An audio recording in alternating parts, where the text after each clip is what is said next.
Like, share, subscribe, hit the super chat on the way in. D Scott already flaming me. You're late. Look, I was trying to do as much little research as I could.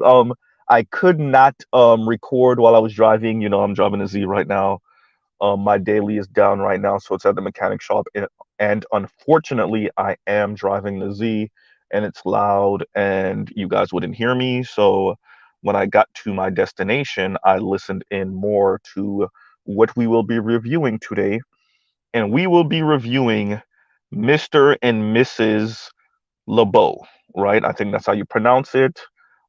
It's Vincent LeBeau and Veronica LeBeau, which are two racist anti-black male misandrists. So you have the racist white man, Mr. Vincent LeBeau, and his wife, the racist black woman, Miss Veronica LeBeau, and they are your modern day neo-Nazi anti-black male um advocate for divesting um people, I guess we'll say. And standard issue stuff here. They advocate for peak with peak, which is, so you guys have heard Mr. Z say this before, which is like you know black women are the greatest of their race and white men are the greatest of their race. So black women and white men need to team up because they're the ones who hold their races down. um so yeah, we're there now. um this Veronica character encourages her white husband to speak as ill of black men as humanly possible, right? These people are fully advocating for, once again, one of their subscribers who came on was talking about, yeah, I'm for thin to herd. So yeah, we are once again, we're in the eugenics lab, right? We are full on. um we're in Dachau. We're in Auschwitz. We are full on neo-Nazi 1930s, 19 early 1940s. Yeah, we are there now, right? Um yes.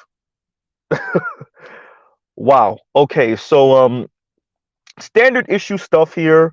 Once again, angry bitter black woman, racist white man team up to bring us to hell, right? Bring us to hell. Um yeah, right? A match made in hell, right? A match made in hell. We're there now. And I got some notes. Let me go through them. Give me a second.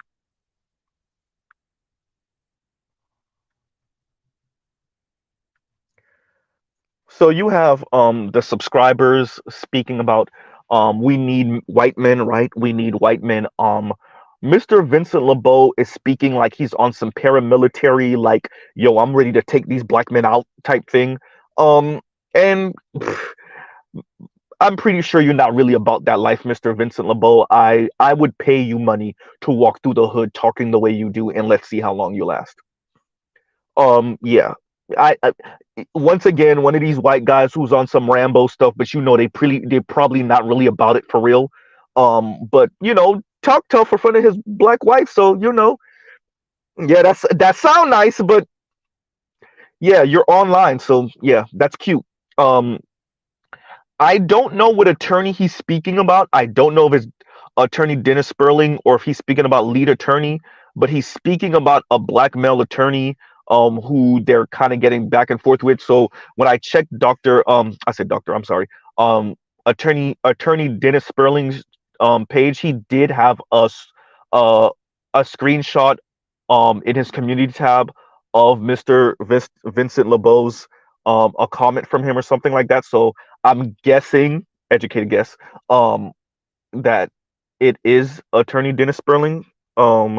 So yeah, this white dude once again is one of these. I said it funny. I said all you white guys virtue signaling about black women. Where's your black wife? So we found one. We found one, right? And Mr. Vincent LeBeau, um, but once again, not a regular normal relationship. They're unified in the fact that black men ain't ish. So this is not, you know, um walking through the store, walking through the mall, walking on the street, bump into her. Oh, this is a cute, black woman, and dating, and their similar interest is that black men ain't ish, right? Yeah. So look, I I think we have to call these things for what they are.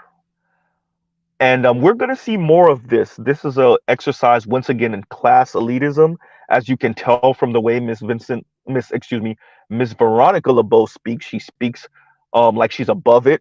She speaks like she's above black people, particularly black men. She puts on airs like she's some type of superior creature, superior being, and of course, someone that thinks like that, particularly a black woman. Of course, you got to be with the white man. Of course, right? Um, and yeah, it's the part of something new when she gets stopped on the street and she's speaking to her brother and she's looking at all the black men around her and she's like disgusted, and that's Miss Veronica LeBeau, right? She speaks about her mixed brother, like he is, and she allows her white husband to speak about her mixed black brother, like he's some type of f up, right?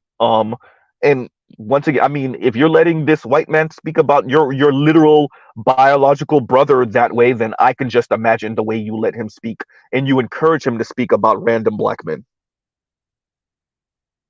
right? I could just imagine you encourage this man to speak about your own brother like he's some type, and Miss Veronica LeBeau goes into like, he was raised by a strong white male figure and he just had to be difficult, and he's just having babies out there and baby mamas, and he fell into black culture, and yeah, talking like that.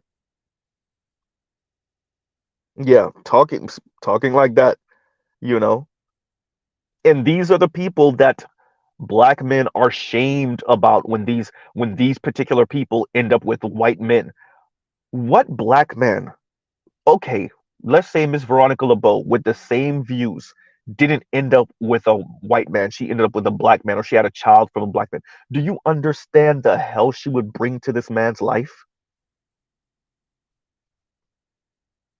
Do you understand the hell she would bring to to a black man's life?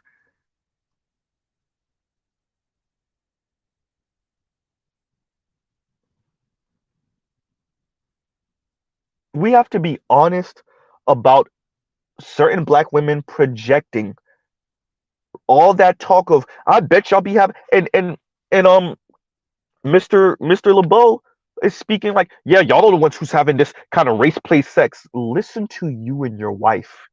Y'all don't have slave play sex. Listen to how y'all speak. Y'all damn near brought us back to to to Germany, 1930s Germany. And I'm supposed to believe y'all don't play race play? Listen to you talk. Mr. Rambo, what are you gonna do to black men? They're over here advocating, yeah, we need to get white men involved in the femicide, the black femicide rate.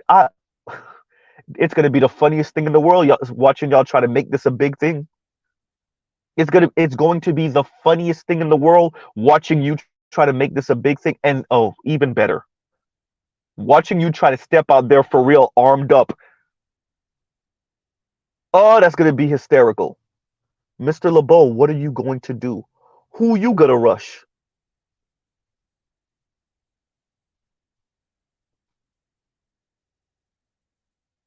See, this black woman got you all hopped up on some Rambo stuff. Who are you gonna rush? Yeah, that sound nice.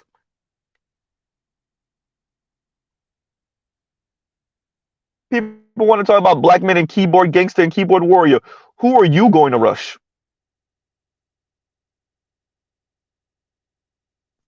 Right?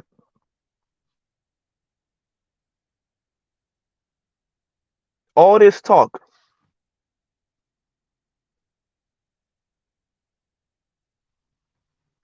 So one of the guests comes on one of the videos and admits that the divestors haven't really accomplished anything. and she's looking at Mr. and Mrs. LeBeau to accomplish something for black women, for divestors, right? Right? Because the divestors haven't accomplished anything. Well, we already knew that it was an exercise in just trauma bonding, and they speak about that. They speak about the divested zealots channel. Um, they don't speak. They don't say any other channel's name per se, right? But they speak about it in a larger context, like they're speaking about other channels also with these divestors, and they're admitting all of these places where black women gather to talk crap about black men and worship at the altar of white men haven't accomplished anything. Well, duh. And they say, yeah, it's trauma bonding. Well, duh. Let's call a thing a thing. Like I said before, y'all are gonna get one or two white dudes, so y'all are gonna get one or two Vincent LeBeaus, and that's it, ladies. White supremacy dictates that they cannot marry you or have not even just marry. They can't even have a large amount of mixed children with you. The whole reason you're trying to run over there is the whole reason why they can't accept you. It's called white supremacy. Mr. Vincent LeBeau will not admit to you that. Miss Veronica LeBeau will not admit to you that. It's called white supremacy for a reason. It's called racism for a reason. I said it before, I'll say it again. For you to get white men, Latino men, Asian men, indigenous men to consider black women as a viable candidate in any significant number, you would have to tear down white supremacy first. So the whole reason you're going over there, you're going to have to tear it down for them to consider you in any real number. Yikes. Mr. Vincent LeBeau will not tell you that. What Mr. Vincent LeBeau will tell you is that we got to get other white men. We got to let them know. Let them know what?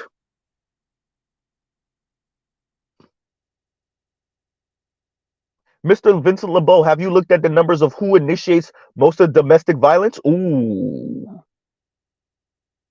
Bet you ain't looked that number up. Now, did you? Bet you didn't look that number up. Who's initiating most of these um physical assaults in these homes? You know?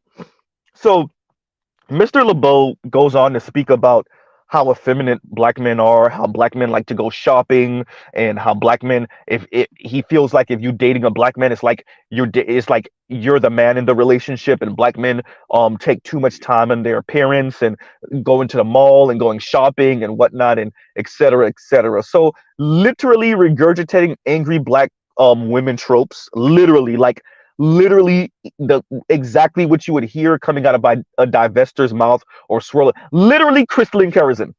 This dude is literally this is crystalline kerosene, right? And I mean, Mr. LeBeau, seeing that you're a white man, maybe you should talk to. Maybe that's why we can pipe white women. Maybe that's why black dudes with no money, barely any status, could pipe your women, those white women. Maybe that's why. Maybe because we spend a little bit of time in the mall and we be looking fresh. It's kind of sad. Your ancestors terraformed the whole entire planet, conquered the whole entire planet, destroyed the whole entire planet, and yet bum ass black men with barely no money and no education can still have sex with your women, even the attractive ones with status. That must hurt. All that talk you talking. But according to you, oh yeah, he does. This man literally came out his mouth and says black men overlook attractive black women for fat white women. Nobody believes that, bro. Look at all the black men with money. Look at all the black men with status. Where are the overweight white women that they're married to? Go ahead. All of the rich and famous black men that we like to talk crap about, where are all of their overweight, honey boo boo built white wives? I'll wait. Where are they? See, Mr. LeBeau, you're just an angry, bitter black woman. Mr. LeBeau, what happened? You tried to pipe a black dude and he wasn't interested? What happened, Mr. LeBeau? Huh? You a bitter black woman? What, you got bullied in high school or in middle school by a black dude? What happened, Mr. LeBeau? What, you and Miss Veronica LeBeau tried to, do the little kinky thing with a black dude and he turned both of y'all down because y'all seemed a little weird, right? You want to voyeur your own wife, right? You want to cuck, you want to be a cuck for your own wife? Huh? Y'all are some weird people.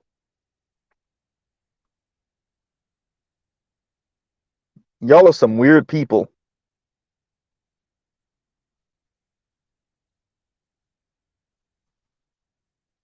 right?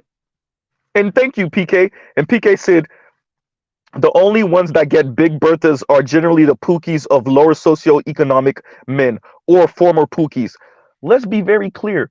The brothers that are with overweight white women would be just as likely to be with overweight black women.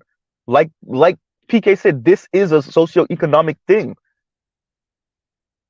I have to paint the picture. I have to be obtuse with this. I have to be exaggerated with this to paint the picture of what Mr. LeBeau and other people in society that think like him are saying. They're saying the average black man will see Honey Boo Boo down the hall and he will tackle away Kelly Rowland, Carrie Hilson, Kerry Washington, Beyonce, Rihanna. He's going to push them out the way. Keisha from Belly. He's going to be pushing all of them out the way to get to Honey Boo Boo. Right? Bria Miles, name them. All of these supremely attractive black women.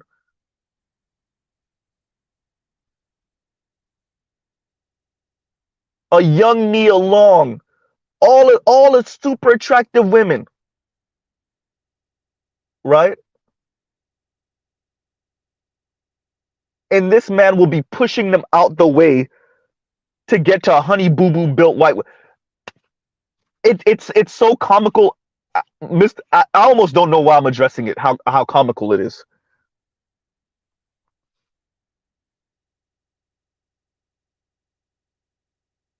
But sometimes you have to say it that blatantly to let people know how ridiculous they sound.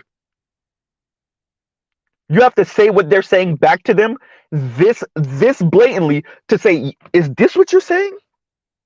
Because this is what you're saying. Right?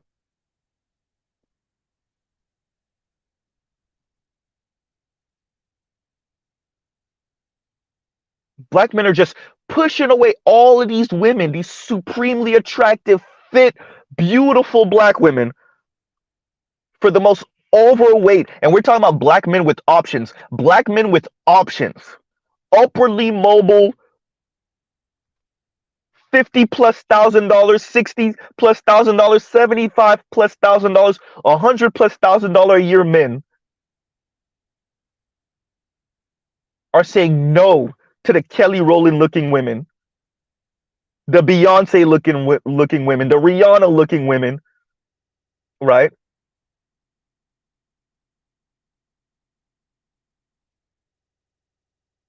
The Naomi Campbell looking women. They're saying no to those women just so they could end up with the most heavy set, muffin top looking white women they could possibly find. And this is what passes for commentary over there. Mr. Fake Rambo, Mr. LeBeau,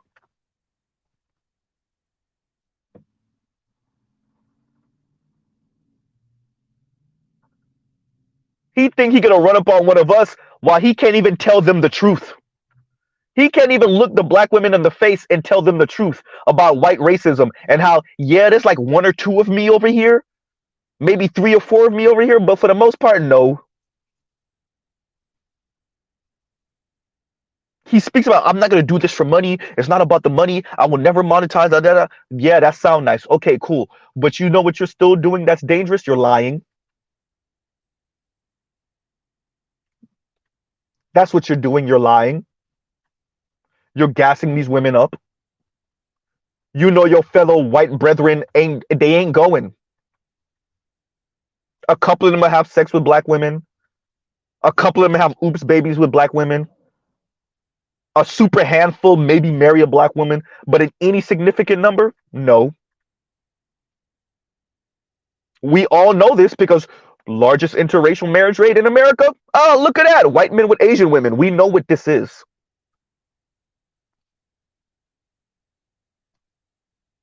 right? So yeah, Mr. LeBeau, you might not be doing this for the money, but you're still as you're worse,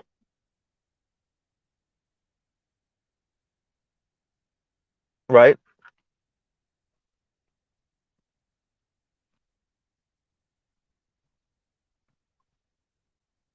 Talking about black femicide.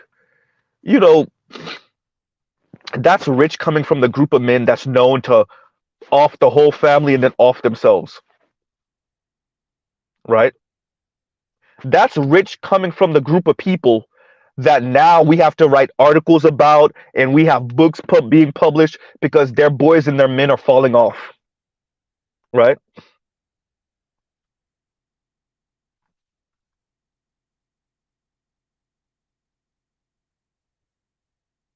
So nobody cares about black men and boys. That's cool. White men and boys are falling off now. What about that, Mr. LeBeau? So let me get this right. You're going to move black women from black men who are losers to white men who are not losing right now? Huh. I think Mr. Richard Reeves would have something to say about this to you.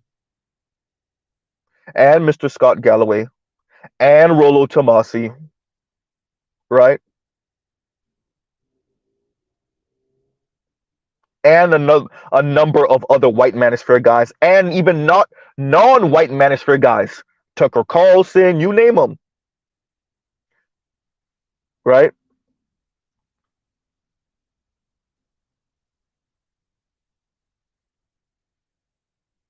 Right.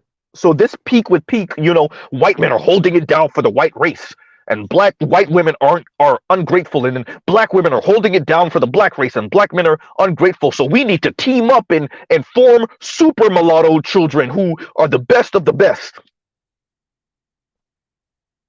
right? And thin the herd and stop producing fully black sons. Yeah. But didn't Miss LeBeau just say that her mixed brother is a F up? I mean, wait, sorry.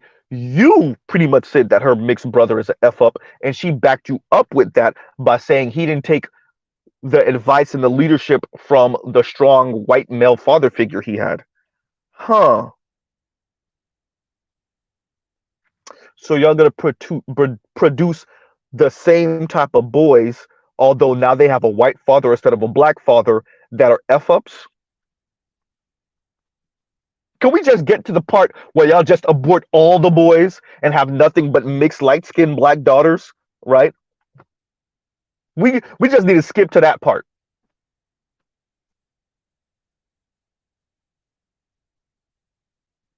right?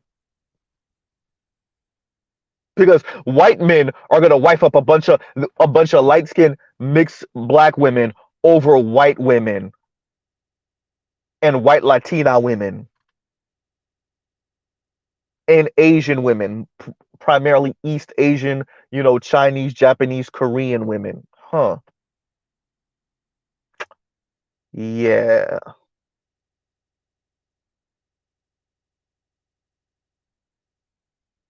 Mr. Rambo, have you thought about this? And no, I'm not saying Rambo by mistake. I'm calling him Mr. Rambo because he act like he's gonna run up on black men. He's speaking like he's ready to tool up and run up on black men, right?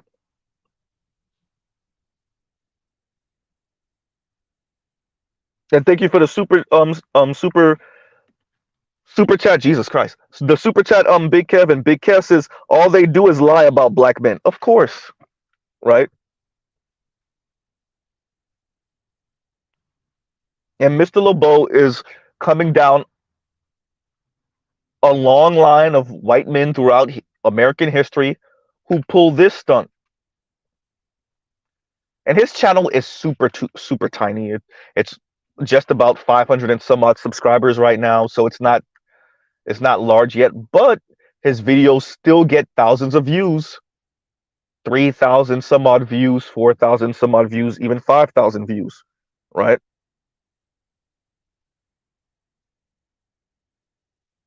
So yeah, it's doing black women a disservice, but once again, ladies, you got to be held accountable for what you believe in. You listen to Mr. Vincent LeBeau and Miss Veronica LeBeau and let them lead you into hell all you want, right?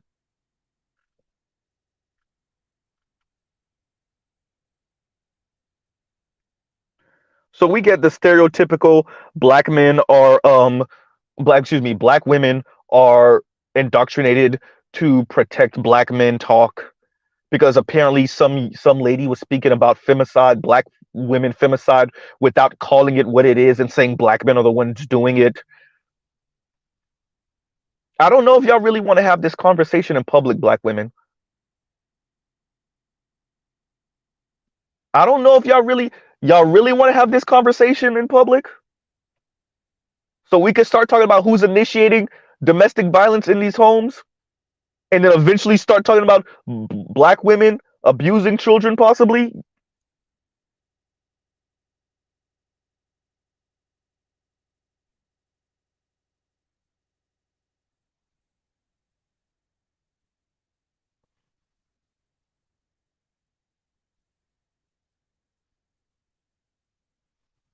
Right?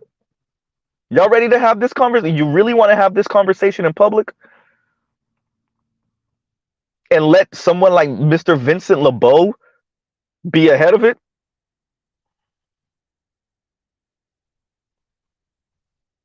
While him and his wife advocate for essentially eugenics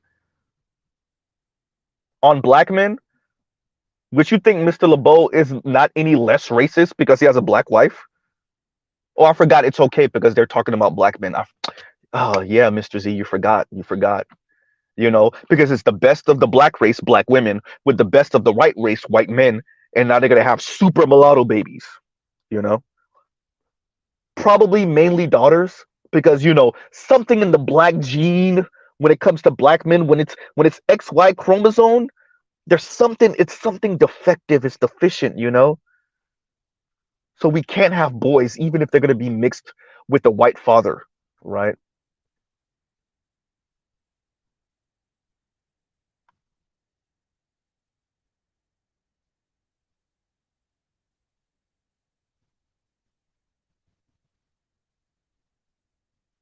And this is what passes for what? Revolutionary over there? What did Miss Yonder say? Divesting is black women's feminism, right? And we should have expected this. This is what came with integration. This is one of the nasty parts that came with integration. And Mr. Z is not necessarily anti-integration because I don't really see how black people in America would have lived any other way, to be honest with you. But this is one of the nasty parts that comes with integration. It's black women, certain black people, but in this case, black women, sometimes sounding like white racists about black men, pining for the position of upper middle class and rich white women to the point where you just sound like a racist white feminist from the late from the late 19th century, early 20th century. You literally want to practice eugenics on black men just like they did. I mean, literally just like they did.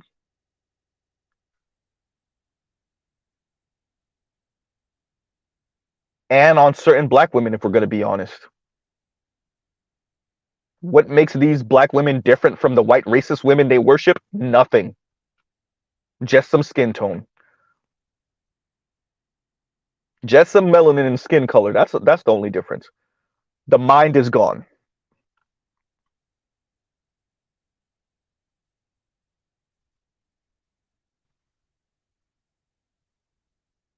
Right?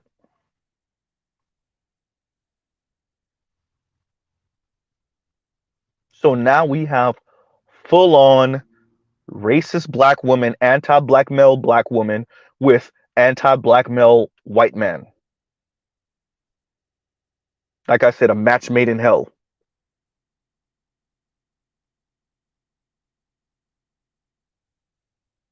Right? A match made in hell.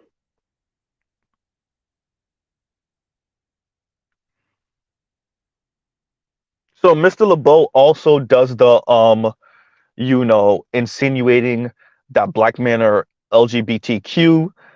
He shows a picture of a fairly attractive black woman and he says, well, if you don't find this attractive, then something like tell me you're gay or something like that. And it's like, bruh, that's not how your average black woman is walking around the black community.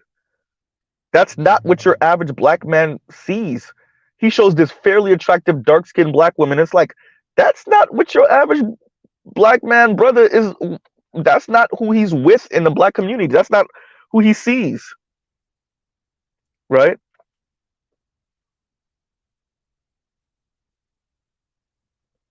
But it goes to kind of this gaslighting of black men, right?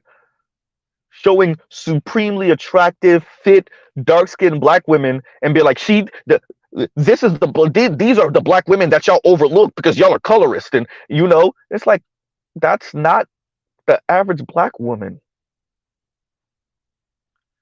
That is not who black men are running across and saying no and turning their noses up at, right? And Trail Bentley says we had forced assimilation. You're correct. Actually, yes, you're right. Right? You're right. Right? And with forced assimilation came some nasty side effects, which is some black people sounding just as bad and just as anti-black as the white folks they worship, right?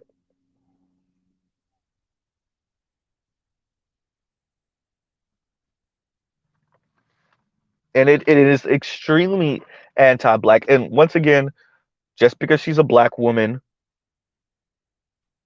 doesn't mean she doesn't have the and what's beautiful is the fact that, you know what, let's table that. What's beautiful is the fact that these people are exposing themselves on the internet,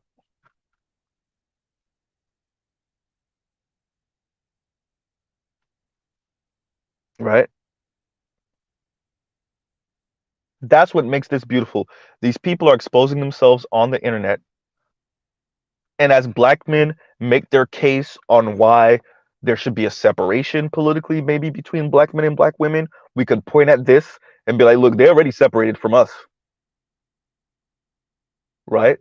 And when black men and boys make a case for resources being delegated to them specifically and saying specifically black men and boys, we can be like, this is why. When you do the whole flat black thing, what ends up happening is pretty much all of it, but being politically correct, a disproportionate amount of whatever resources or set asides goes to women that think like this about black men, right?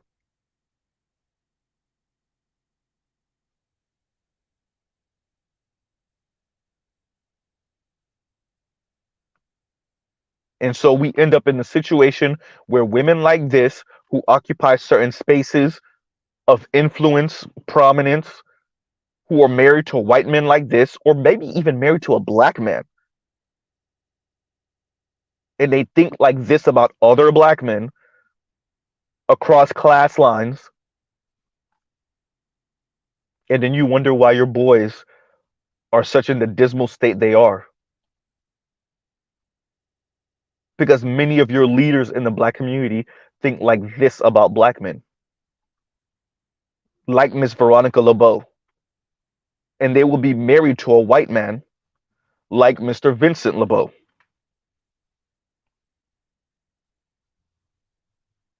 fully advocating for eugenics, right? Making loose, vague threats towards black men. And the question is, what are you going to do, Mr. LeBeau?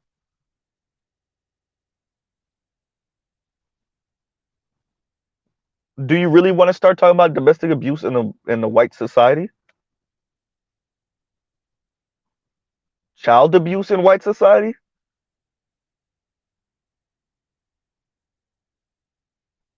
Right? Sexual abuse to children in white society? You want to start having that conversation?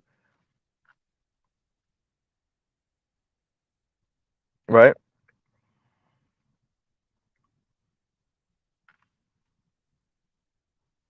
Don't white men have like the highest self-deletion rate? And your black wife have you all gassed up to come at black men,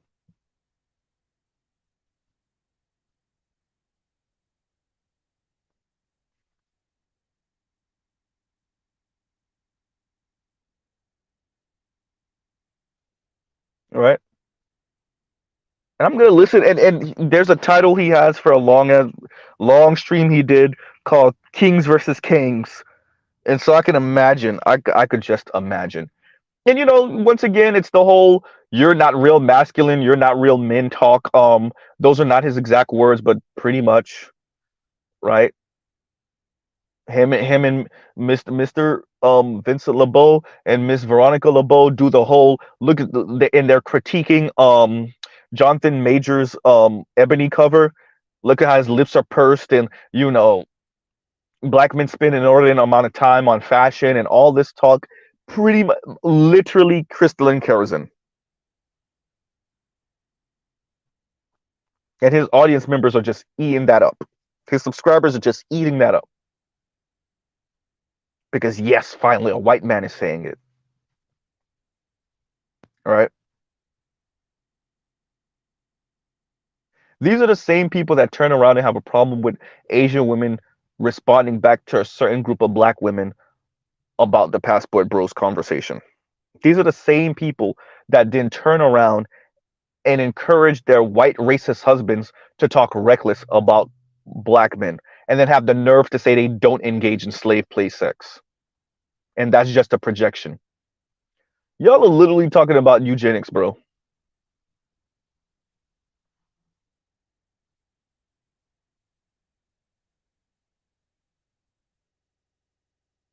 Y'all remember these are the same type of people that spoke about how they're so turned on by watching white racist cops regulate black men in the streets, beat up on black men, how sexually turned on they are by watching that.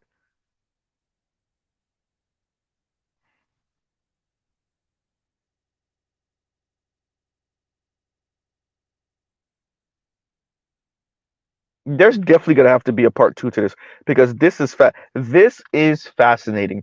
Watching racist, anti-black black women. So this was the goal of divestors the whole time. We knew that. We knew that.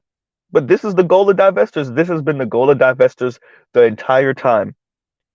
Maybe if I keep on screaming about how horrible black men are, and I say the most racist and vile and toxic things, maybe that'll be my calling card, and a white man will come and check for me. A racist white man, and we can unite over the fact that black men ain't ish.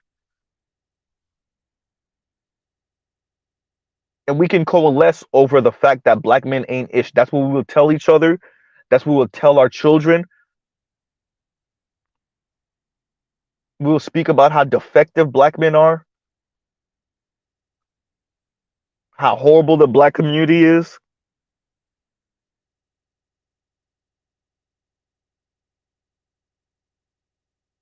right?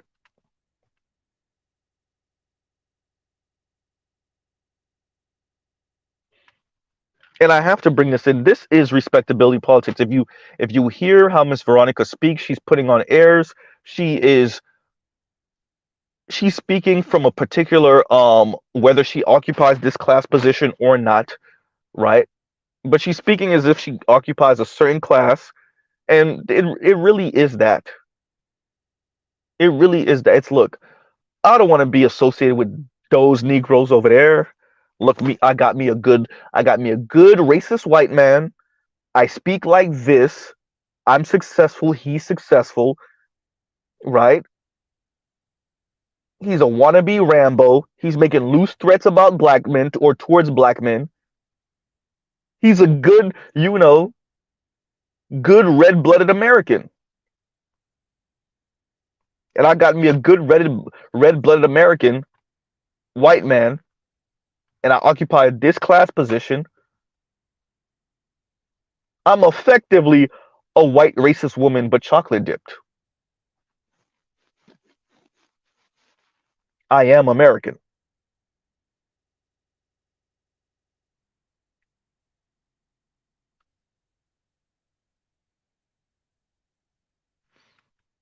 right?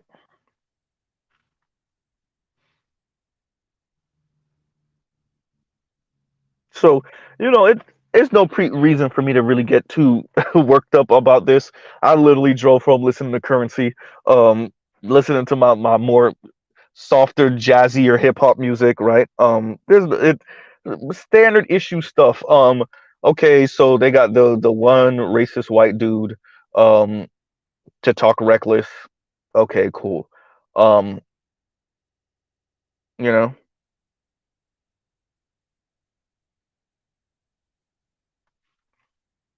and Big Kev said it exactly, and he said, "Remember, there's no such thing as black women being, let's say raccoons, right? They can't be. We don't have that terminology in the black community. Only black men sell out, right? Only black men sell out. Only black men will do anything for a white vagina. Oh, sorry. According to Mr. LeBeau, right?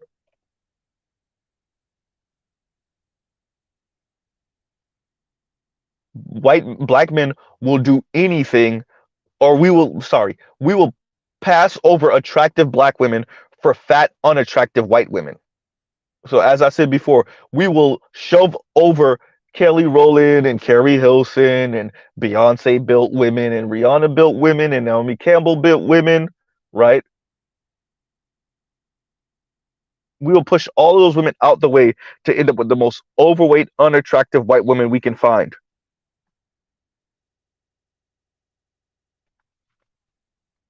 right?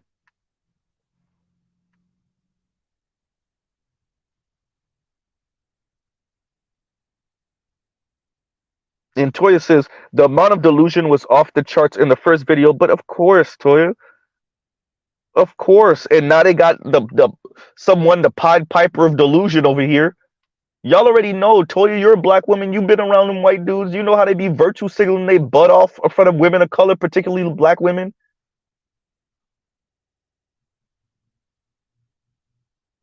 It's the same thing I said about Destiny. Like white dudes, when they around women of color, they do way too much, and it's always astonishing. And this is how white men get to play it, right? This is how they get to play it when it comes to divorce and whatnot. So the white men, like Mr. LeBeau, they play it as like we're the best of our race. That's why white women don't appreciate us. That's why they divorce us at what 50+%, right? They don't appreciate us. That's why they divorce us at 50+%.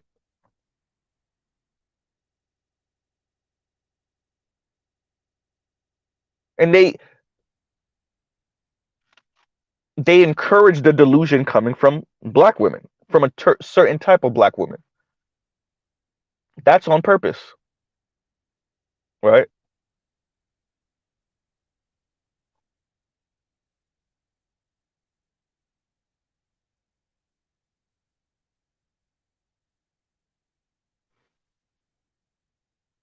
And so Mr. LeBeau is not. He's not.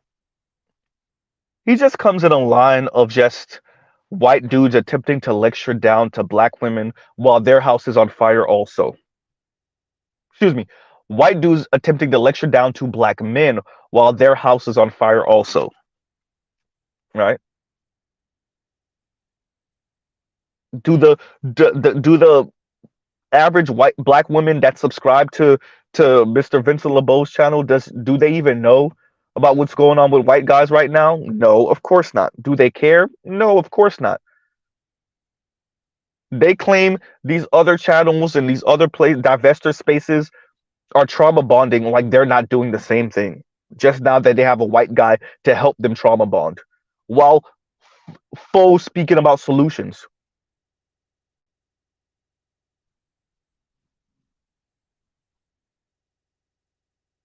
Mr. LeBeau really doesn't want to unravel that onion. He doesn't want to. He really doesn't want to unravel that onion of this talk of black femicide, black female femicide. You really don't want to unravel that, right?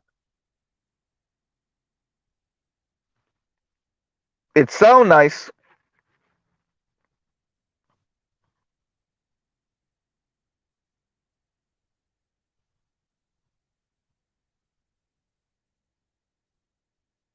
It sound all that virtue signaling, Mr. LeBeau. It sound nice. I want to see what you're going to do. Huh? You going at Attorney Dennis Sperling? Oh, this is gonna be funny. This is gonna be great to watch. Right? It's gonna be great to watch a white racist man in America try to pull white racist stunts in the 21st century and think he's gonna get a pass because he has a black wife. Meanwhile, he has subscribers fully saying thin the herd.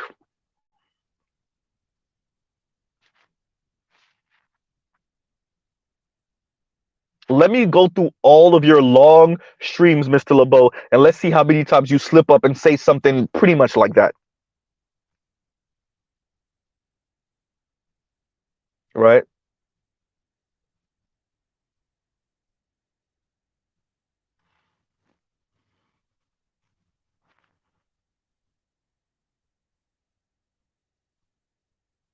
And you think you're what, safe? You think you're safe on YouTube? Okay.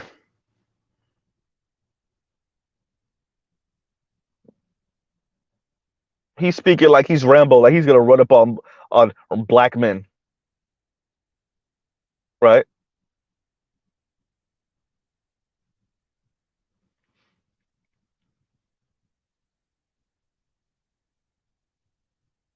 And this black woman is encouraging her white husband to speak like this.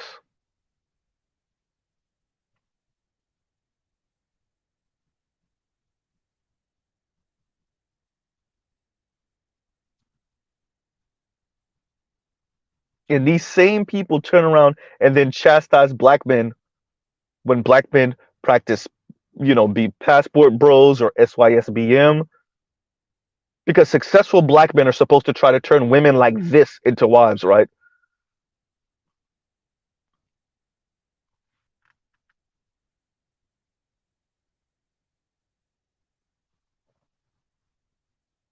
Right? And y'all give me a second. Y'all talk amongst yourselves. Give me a second.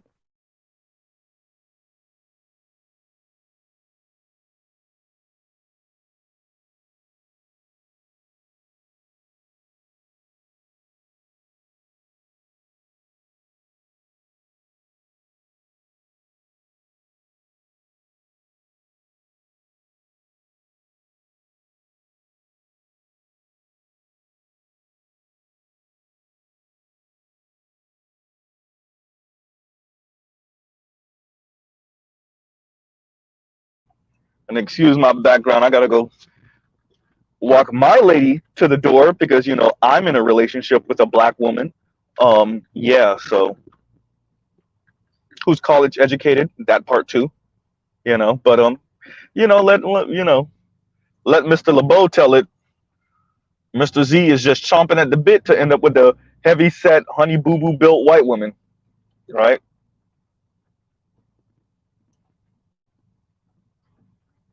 Yeah. And y'all give me a second. My background is pretty loud right now. Give me a second.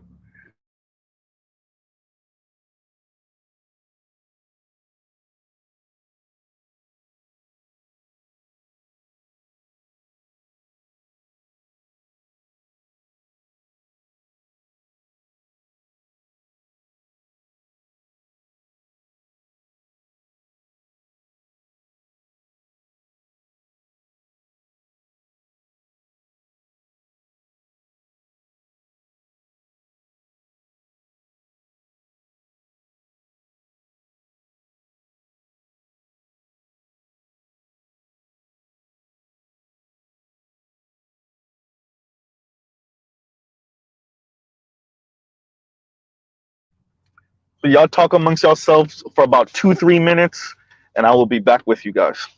Intermission.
All right, Mr. Z is back. I know my connection is going to be a little choppy and whatnot, so I'm going to try to get back to where I was before so that you guys can hear me. Um, Diaspora L says, Mr. Z, what you mean? What Mr. Z mean when he referenced jazzy music? Oh, currency, Spain man, no jet life. Thank you, Hot Twitter. Thank you, Toya. Thank you, Toya. Know who I'm talking about? Y'all got so. Mr. Z has never smoked ever a day in his life. Nothing, not nothing. But Currency is my favorite rapper. I didn't say he's the greatest rapper alive. I don't believe that. I actually think Nas is the greatest rapper alive. But Currency is my favorite rapper. I've heard every mixtape. I've heard every album. Right? Yeah.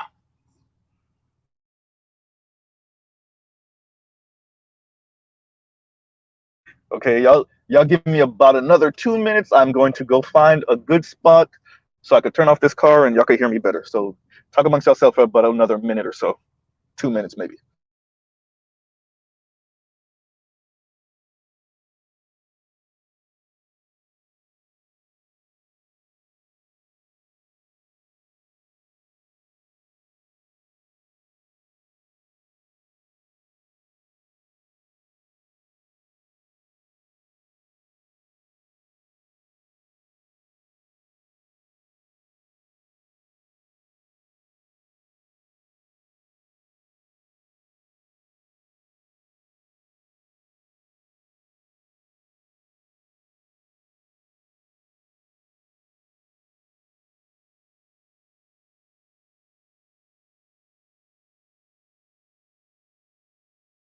Hysterical, better you.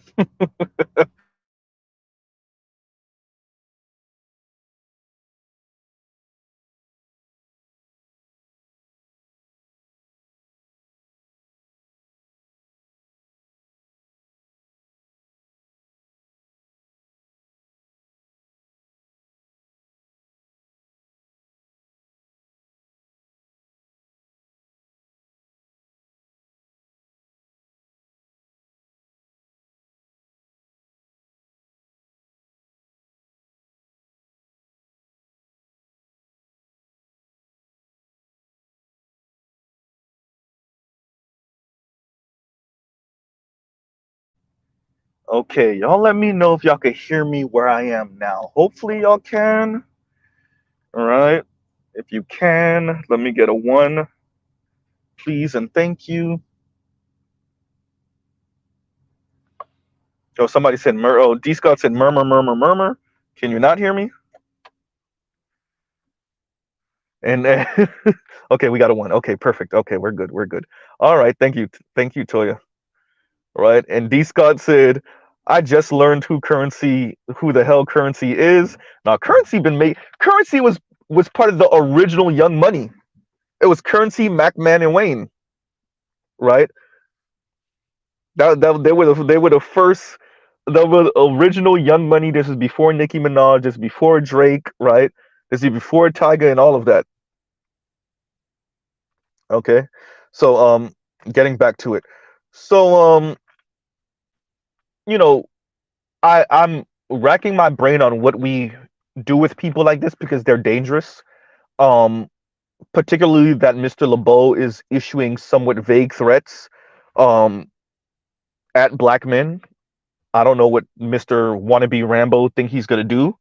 Um, Talking about he has plans, and if those plans don't work out, he has other plans that sound nice. Um, yeah. So I really am racking my brain because the question is, with people like this who speak this blatantly and this ill of black men and allow people to be on their channel who literally say thin the herd, right? We need to thin the herd. I mean, we are like I said, in Auschwitz, we're in Dachau, we are in different places. And by the way, Mr. LeBeau actually is for that also. Now that I remember, I think even in his community chat, if it's in his community tab where he speaks about essentially eugenics not being a bad thing. So I'm glad PK is here because this is something we speak about at nauseum. Yeah, how eugenics is actually not a bad thing. The Spartans practice eugenics. Yeah he went there with it. Yeah, he went there with it. Right. It's not actually a bad thing. And yeah, there was there was some old timey racism. You know when they like to play down racism, right?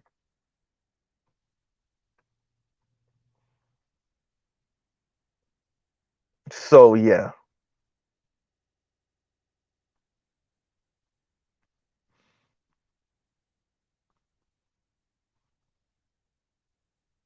and this is who Miss Veronica Lobo decided to marry, and now speak with online.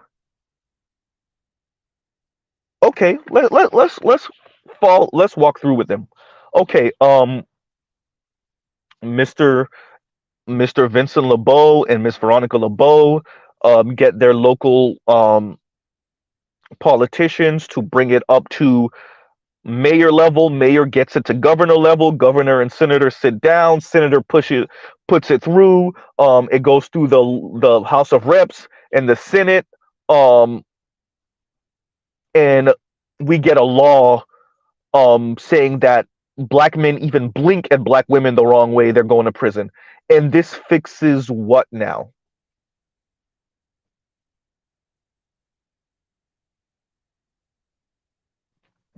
This changes what? Do we not have laws against DV? Right? What are we going to bring awareness that, oh, you see a black man even blink at a black woman the wrong way? We need what? White men to stomp him out. And this is where they're going, by the way. The way Mr. LeBeau and his subscribers were speaking is that white men need to come and rescue black women from black men. Please take all of the ones that want to go. All of the swirlers and divestors, I am begging you, Mr. LeBeau. This is I will beg you on this one. Please come and take all of the swirlers and divestors, all of them that want to go, let them go. Now, I think you'll be hard pressed to find them a white husband, though. Yikes. And me and you both know that. But, I get it. You can't say that to the women. You're not going to tell them that because even on your channel, you played down racism and white supremacy because you and your hmm, your wife, that's something y'all play down.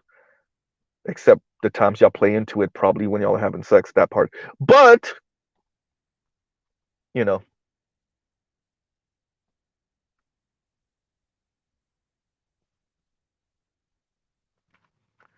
you see me, Dreddy Bean, and Dreddy Bean says the almighty white man, right, is gonna take our queens. Yeah, and it's a question for me. It says the almighty white man is gonna take our queens. Apparently, because we don't appreciate them. You know,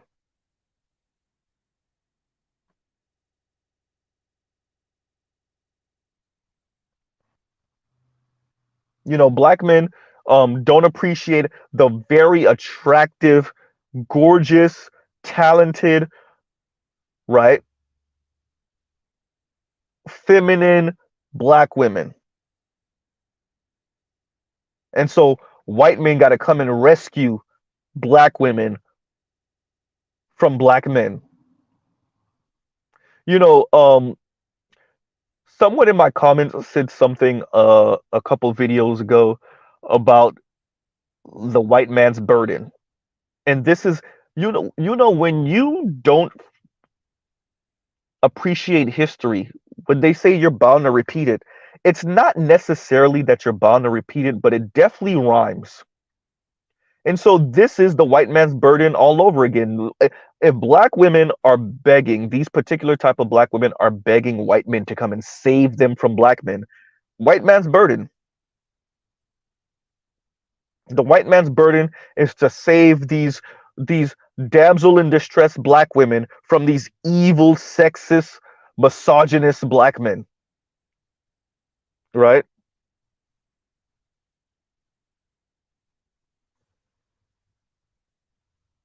And how do we think that's gonna go? What, right?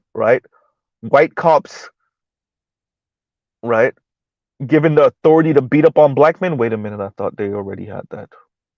Okay. White men given the authority to beat up on black men for black women. Oh, wait, what? Yeah, wait, I think we already got that too. Okay. White men used to regulate black men for black women. Ooh, wait, I think we already got that also. Okay. Black women being able to use the state against black men. Oh, wait, yeah, looks like we got that also. Okay. Okay, this one. Angry black women able to use family court against black men. Oh, wait. Yep. Wait. We already got that too. Okay. What new thing can they do? Black men being killed by white cops who then try to plant tasers on them, and that black man was literally running from child support, and then he was shot in the back, and then the police report shows that the cop lied about it and said that there was a struggle over the gun and such and so forth. And then the young Latino dude that was recording it shows the video shows that the cop throws the taser next to this black man who was running away from him because of child support. Wait, oh wait, we actually did have that story already. Huh. We already had that story. Okay. Huh. Yeah. Right.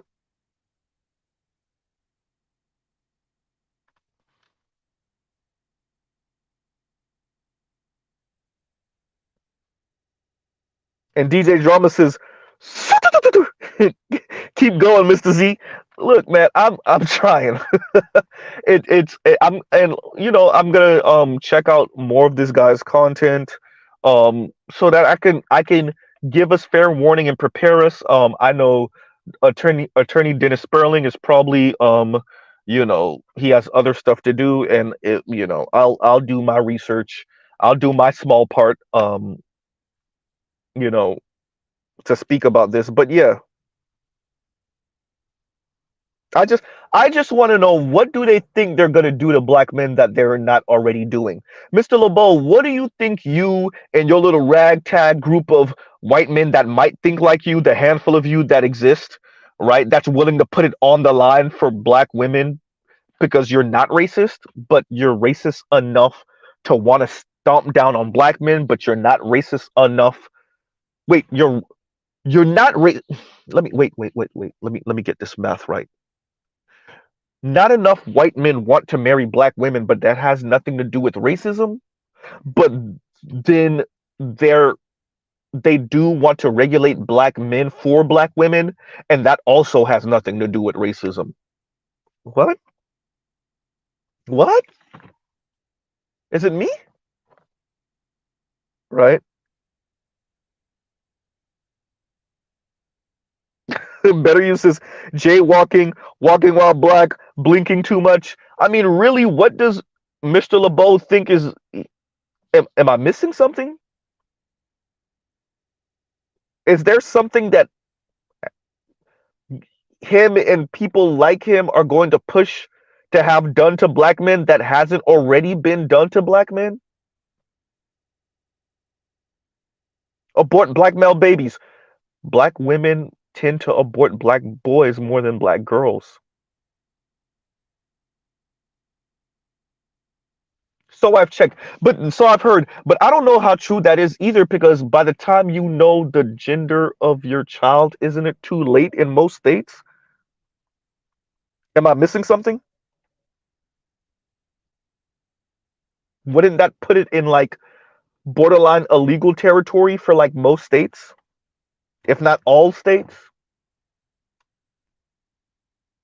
I don't know. Mr. Z doesn't have a uterus. I don't know.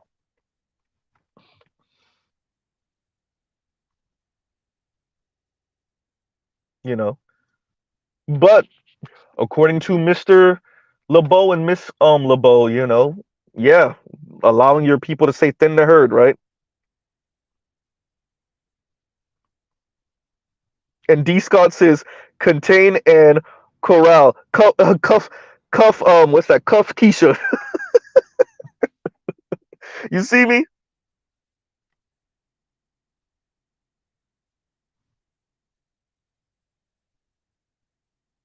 This is it. It's it is a bit disappointing,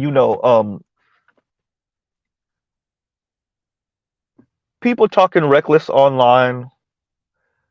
people advocating for all type of insanity, speaking real reckless because you don't have to look people in the face, speaking real reckless because of anonymity. Um,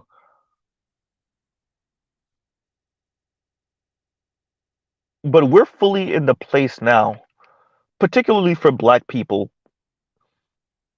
where some want to be white so bad. Oh, they want to be white so bad. They want to be accepted by white folks so bad. They haven't investigated why they think the way they think or feel the way they feel. They're just mad because of whoever overlooked them or whatever position they want to occupy in society, or they're mad that they were born a black woman and they're not an upper middle class white woman. Um, and so now they married them, one of these men, to anoint them with, I guess, honorary whiteness through his penis. Um, Either way, we have online personalities literally, literally advocating for eugenics. We have black women encouraging their white husbands. See, y'all remember at one point they wanted to do all of this, but they were a little shamed when the white man would slip up and say things. I mean, it was literally yesterday when Crystalline Karazin got caught up with the white dude pretty much saying, "Yes, I'm an inward lover," and that was shame. And she kind of ducked off for a little while. And here we are, where the black woman is encouraging her white racist husband to sound like a white racist, right? And Mr. LeBeau thinks in this current environment, the Republicans won't even want to get too close to you in public, let alone the Democrats. What are you going to push and advocate for, Mr. LeBeau? I'm going to love to see this. Ignore my YouTube channel where we talk about eugenics, right? And thinning the herd and how horrible black men are. Ignore that and let me tell you about how horrible black men are and how we should bring about some legislation to protect black women from black men. Yeah, that's it. Right? And thank you for the super sticker, Michael Ross. And Trell, I could get really graphic with this, right? And Trell says baptized in white jizz. And essentially, I mean,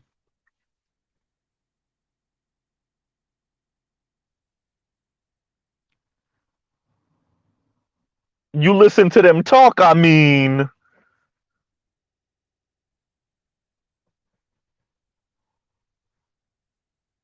and that's really what it is. It's screeching and yelling for white men, white racist men to come and save a particular type of black women. And due to black men, what a lot of these black women can't physically do to black men. And due to black men, with many black women can't legally do to black men. Right?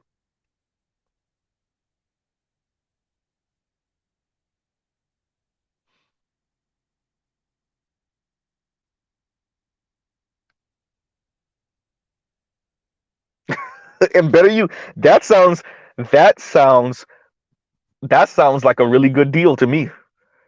And better use is, and thank you for the super chat. Better use is, Mr. Charlie Alva, I have a deal for you.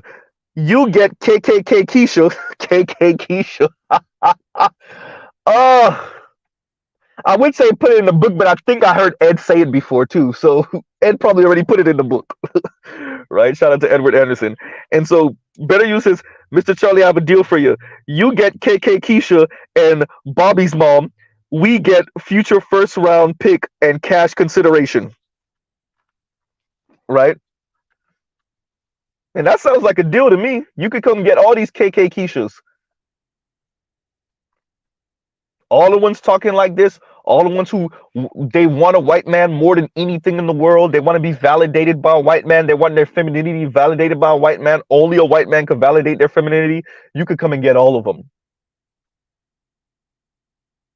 And yeah, your average white man is too damn racist, or at least too damn anti-black, or maybe he's not anti-black, he just finds white women more attractive.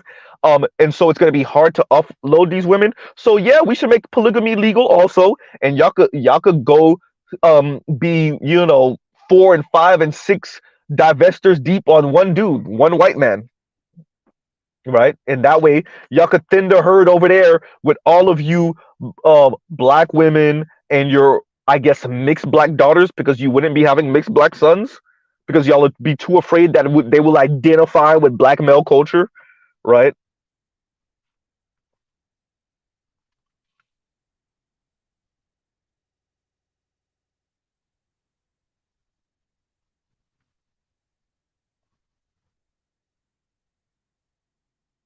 And Mr. Shook to you says, scariest thing is people like this produce children that will be confused wrecks that will possibly hate themselves, and the rest of society has to endure it. Yes, right? Meghan Markle just not successful, anyone? Meghan Markle just not married to Harry, right? Like I said, you got to get all the way to Buckingham Palace to get punched in the face with racism and what racism look like, right? And maybe Miss LeBeau is mixed herself, because if she has a mixed I mean a mixed brother, I'm a little lost on that because I don't see any image of her. But you know, and Alicia, for God's sakes, and Alicia, there you go.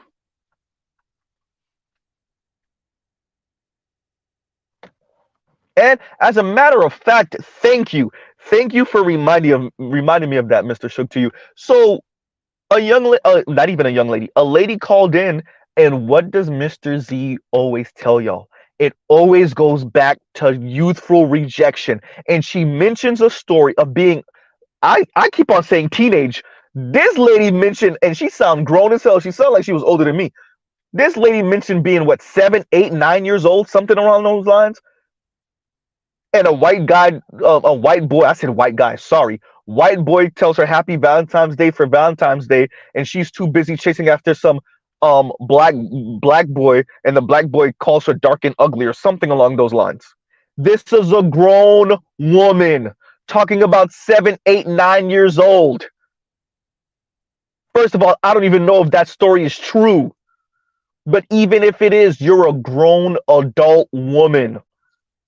I'm assuming you pay your own bills and you know how to wipe your own rear end. And you're speaking about childhood trauma from youthful rejection when you were, what, 7, 8, 9? And how the white boy told you happy Valentine's Day, but you were too busy being attracted to the black boy, and he called you dark and ugly. First of all, this story sounds way too convenient, way too stereotypical. But even if it is true, let's benefit of the doubt, let's say you're not lying, right? Ma'am,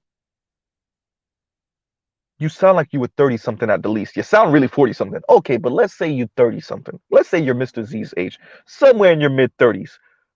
You're recounting a story from when you were 8, 9?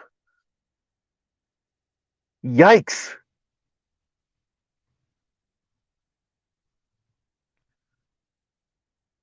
Yikes.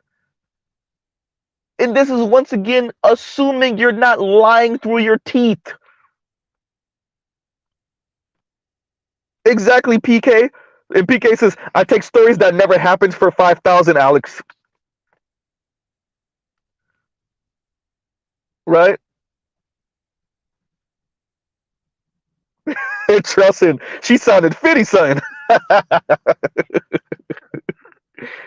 Right?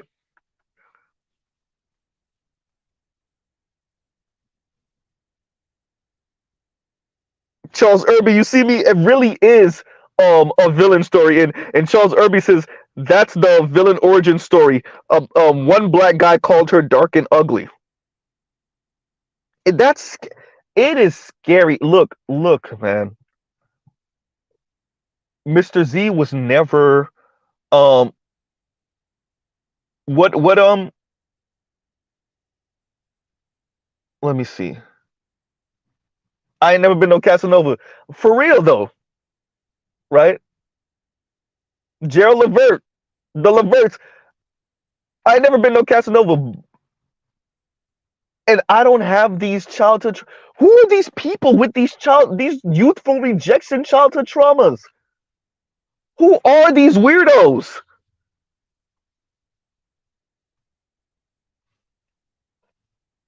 Y'all are extra grown and y'all are recounting stories like it happened yesterday about who didn't find you attractive when we were.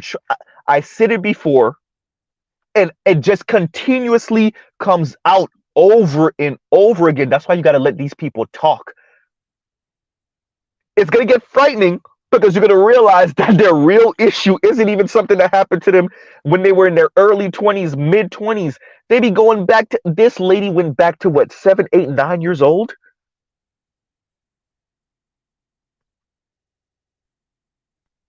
Right? And Trell said 7 years old. Trell, so you heard the recording? 7 years old?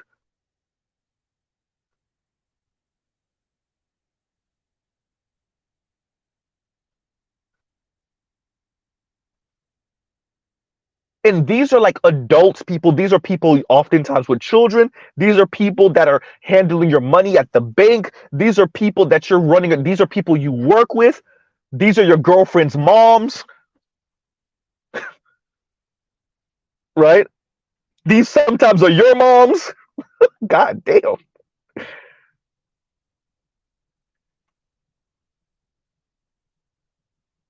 Wow.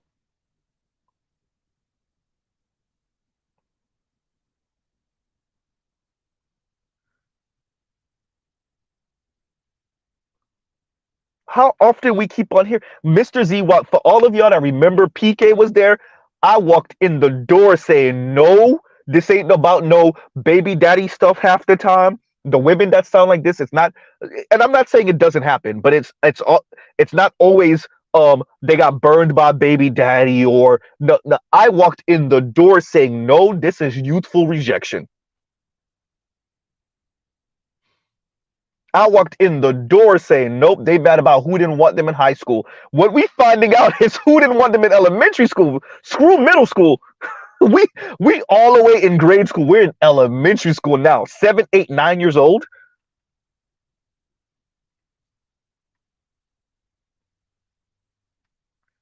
And so the world has to feel your like who was that? That was Mr. Shook to you? Yeah, the world has to feel your wrath for until you pass away. Because who didn't find you attractive when you were 7?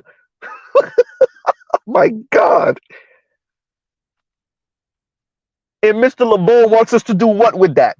Mr. LeBeau, you about to become a whole Rambo for a bunch of women that are mad about who didn't want them when they were 7. You walk up on the wrong black man, you about to get Mr. Z is not gonna advocate for violence on his channel. You just run up on the wrong black man and end up in the worst situation of your life if you still have a life.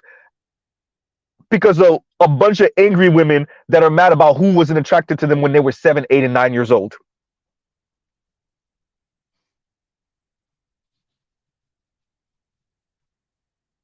End up end up getting hurt, Mr. LeBeau, because you want to go out there and defend women who are making up stories, first of all. Let's call a thing. But even if they're not, what's really fueling them is youthful rejection. Mr. LeBeau, you showed a very attractive, dark skinned black woman and said if black men don't find that attractive, then they're gay, right? This is what you said, right? Or tell me that you're gay, something along those lines. Okay, cool. How many black women, the women that are on your channels that's not showing their faces, look like that? Yikes. Uh oh. How many black women, the black women that keep on saying black men keep on rejecting them or overlooking them or chasing after heavy set white women over them, how many of them look like that black woman that you showed on your screen?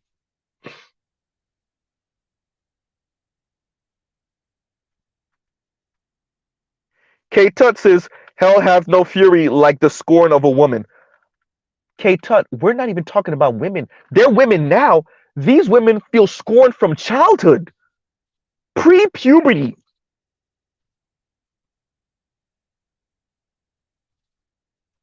We're talking about women that feel scorned from pre puberty, pre-pubescent.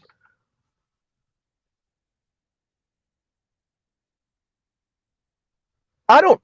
I had this conversation with a really close friend of mine once, a woman, and I told her I was like, I don't know, I don't know what y'all want black men to do with this. I don't know what. Okay, we could socialize the boys to not say, "Hey, you're ugly to me," right? We could do that. But what we're finding is that sting is still there, and that sting stays with you well into your adulthood. What can men and boys do? What you're saying is, if I find you attractive, you better find me attractive, and you better date me, and you better worship at me. Y'all got the white dude about to find himself in the worst situation ever to defend y'all from what? Black boys who didn't find you attractive when you were 7, 8, and 9?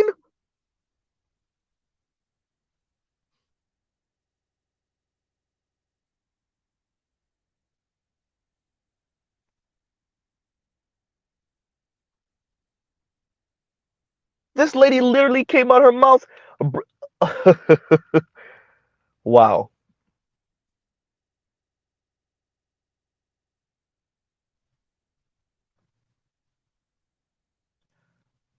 Mr. Z was a little off base. I thought this was about mainly high school, but I would concede middle school, that 13-year-old, around that age where people really start to develop, and you're feeling yourself, and then you get rejected, or the type of women that you find attractive, or young women, girls you find attractive don't find you attractive, or if you're a girl, the type of boys that you find attractive don't find you attractive, or you're going through that socially awkward phase of your life when you're young, you know you're just hitting puberty.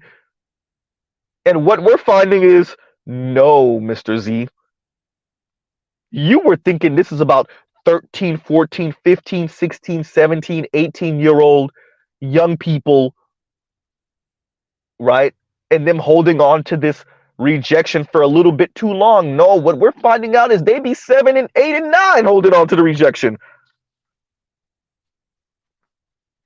And society wants us to do what with that? Women that are making whole political and social movements over some gripe from when they were, bro, 7, 8, and 9 years old. Mr. Richard Reeves, what am I supposed to do? What can we do with this? And what's enraging is everyone speaking like this is not a thing. Oh, it's not that serious, Z. These are just like loud, one or two loud women on the internet, Z. It's not that serious. You making a big deal of this. And yes, this man's channel is tiny. Mr. Z's channel is tiny, and his channel is even smaller than mine for now. I would not be surprised if this man's channel blow passes mine in the next month or so, if even that long.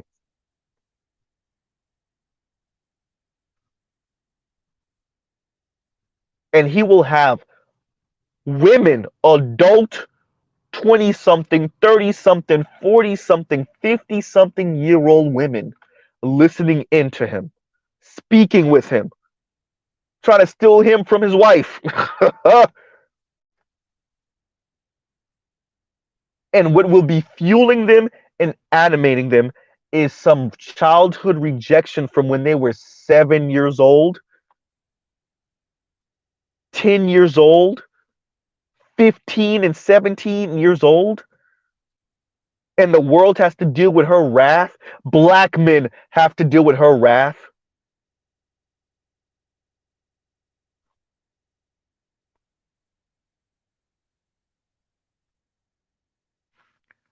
Exactly, PK. And PK says, as Austin says, hashtag it's that bad. Yes, it's that bad. To whoever the anchor, the reporter he was speaking to. trying to make it seem, oh, he's only 23. What does he really know? Sir, we got whole 40 and 50 something year olds talking about what happened to them when they were 7, if that story's even real, which would be even worse. That means you made up a story to garner some sympathy and you brought it back to when you were 7. That's even, if you made up the story, it's even worse and sick.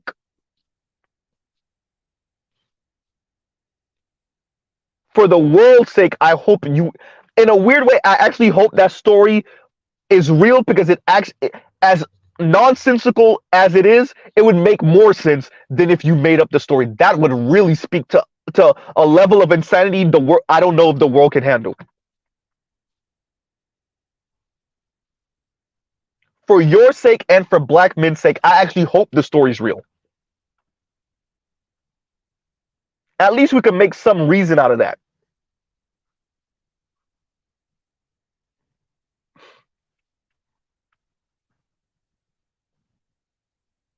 Right?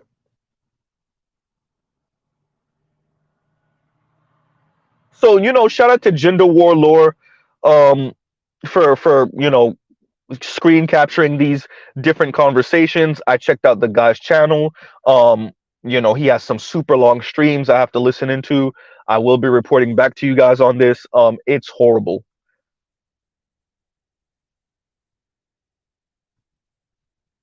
And you have to ask yourself, I'm going to listen in to see what's Mr. LeBeau's grand plan. What, going to Congress and being like, well, we need to do something about these black men, you know, offing black women, deleting black women. We need to do something. Okay, Mr. LeBeau, what do you propose we do? Uh, abort them, right? Throw them in prison the second they start walking, before they can even speak. Let's increase the baby cuffs. Increase the production of baby cuffs. Castrate them from childbirth, right? Castrate them from birth. What would you propose, Mr. LeBeau, that's already not happening to black men?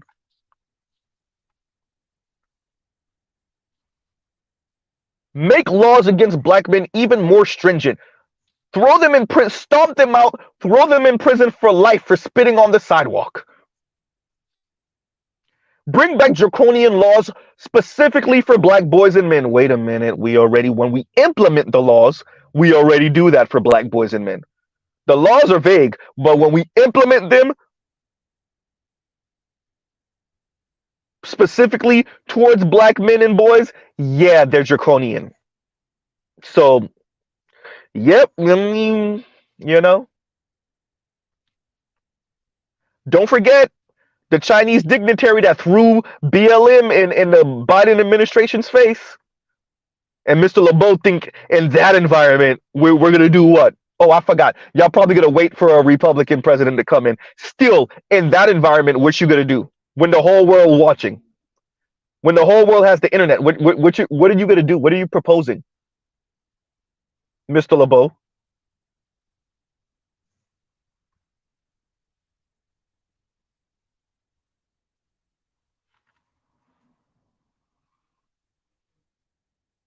In Second Life, you see what I'm saying? Second Life says, throw them in jail when they reject us in grade 5. Exactly.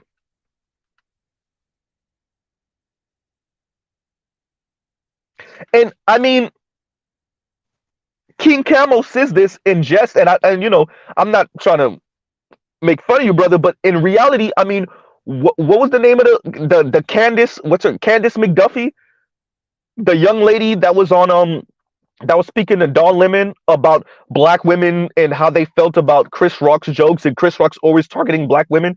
She essentially was saying that, right? And King Camel says prison time for hurt feelings. And y'all like, share, subscribe, hit the super chat. King Camel, that essentially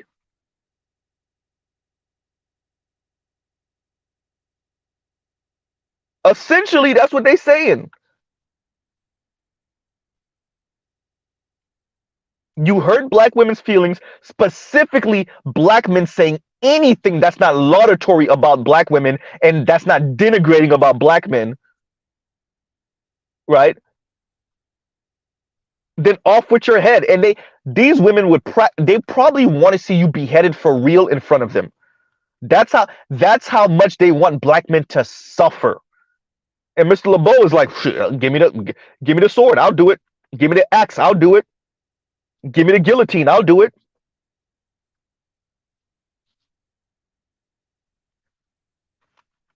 You see me, PK, like a real thing. It's a real thing. Like these people really want to see black men beheaded for their hurt little feelings, right?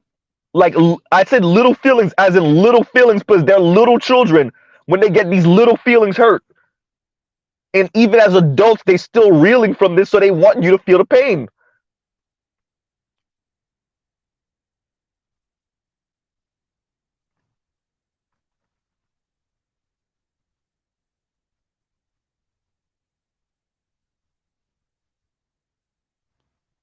right?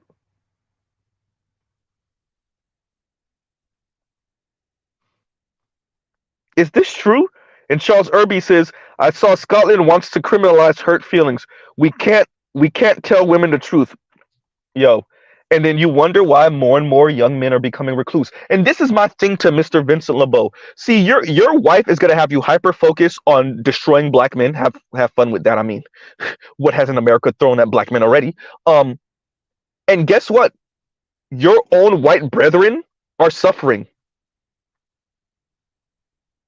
So as you hyper focus on doing the bidding of bitter, angry black women, your white brethren are suffering, and those men, and vast majority, are not interested in black women. So you can't bring over black women and be like, heal yourself in the cooling vagina waters of black women,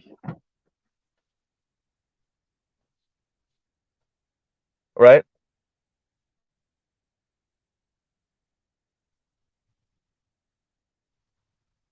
So yeah,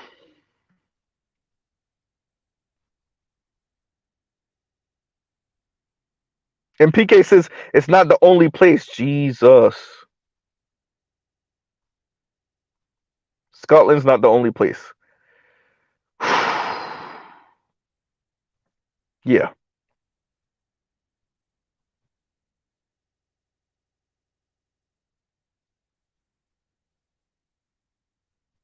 that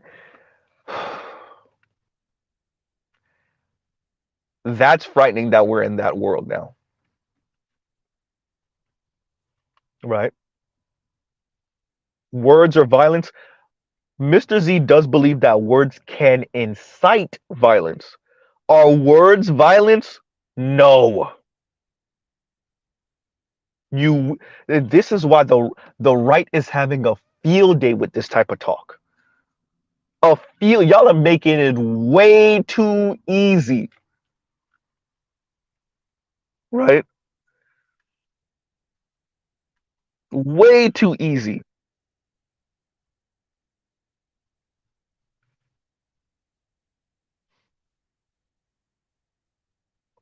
And y'all give me a second because I'm gonna click this thing that PK sent me so I can have it in my history.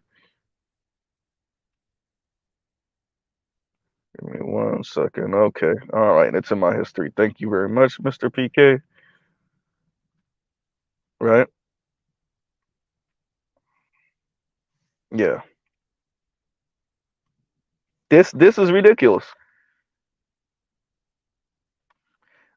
Yes.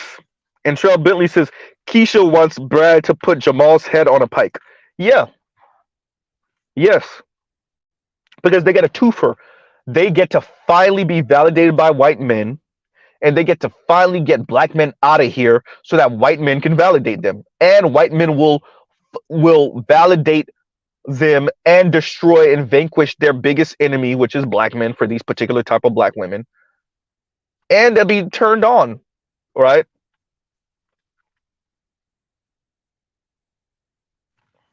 And it's a good thing that they're saying it in public. It's a great thing, actually.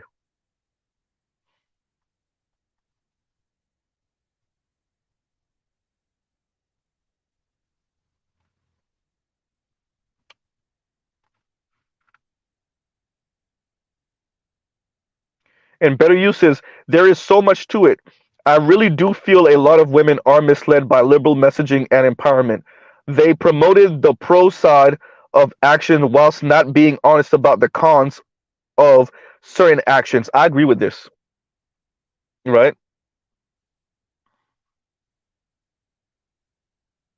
I agree with that, right? No one told women what was going to come with egalitarianism. No one set them down and said, by the way, you can't have patriarchy and egalitarianism at the same time. A lot of that gentleman stuff is going to go out the window. There are certain things that you actually enjoyed about patriarchy that's going out the window. You can't have egalitarianism at the and the we don't even know how to incentivize the men to do the things that we need them to do, let alone to be patriarchs without the patriarch or to uphold patriarchy while not being themselves individually patriarchs. We don't even know how to do that.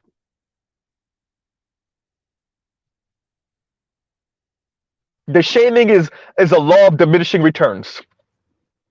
The more we shame them, the less it gets us.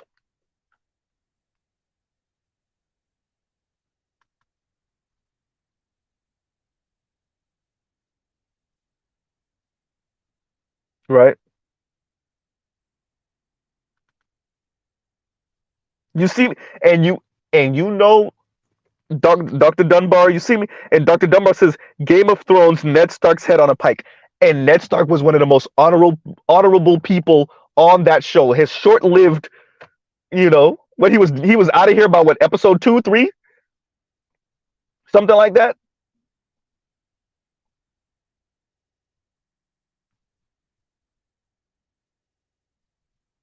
Started a whole war, started a long-term war, right? Between what, the Lannisters and the Starks. And Betty says he made it till about 5. So 5 episodes in, and how many seasons were there? 7, 8, and he made it to episode 5, right?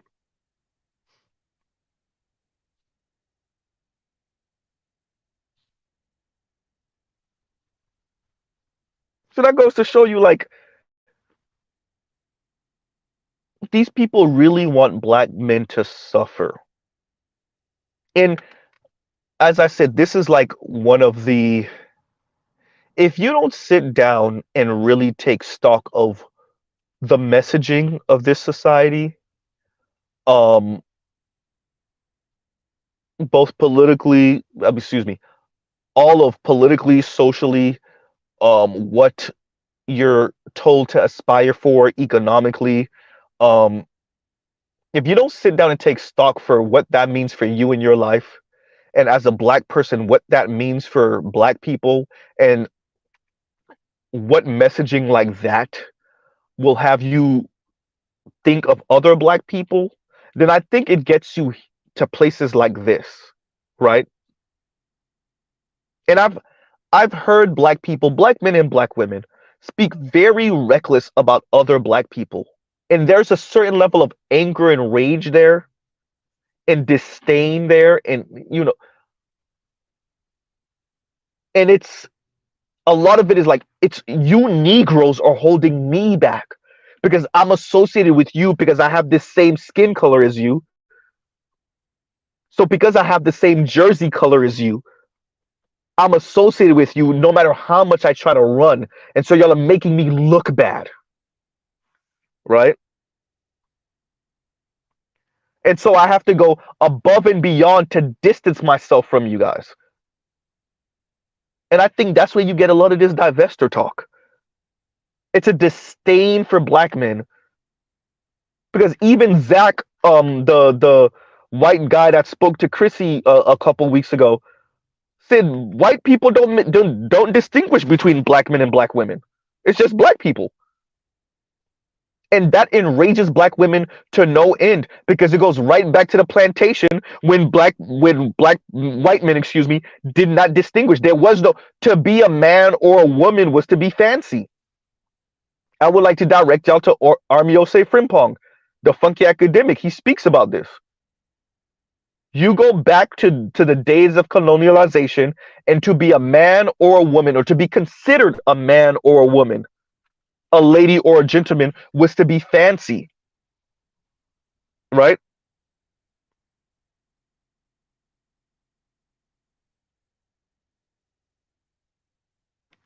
And Emerald Edge said, "What the hell? When did I become a mod?" And by the, y'all don't know, but like sometimes I'll go back and listen to the stream, and I'll see, oh, wait a minute, this person's not modded mod. This person's not modded mod. So when y'all come back the next time, you'll be modded and be like, oh crap, right?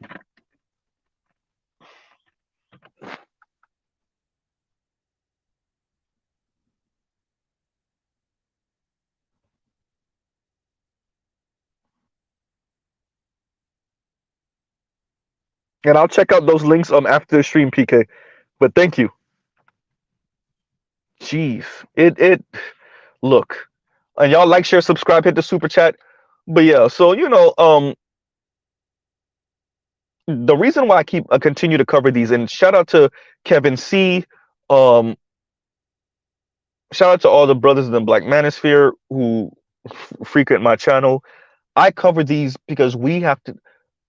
For the longest, the conversation was, once again, I say this all the time: black men are these brutes. They are these angry, dumb apes who take all of their anger off on black women because they're not rich white men, right? They're spoken down to by white men in the workspace, and then they come back into the black community and take that off on all other black people. So black LGBTQ folks, black children, black women. And black women are these innocent, dainty creatures, at least in relation to black men, right? And Mr. Z speaking about this, and me covering these stories, and me covering these content creators in these channels, is just my way of responding to a society that pretends like it doesn't know what's going on in the black community, that pretends like it doesn't understand the gender dynamics in the black community, that pretend that, right?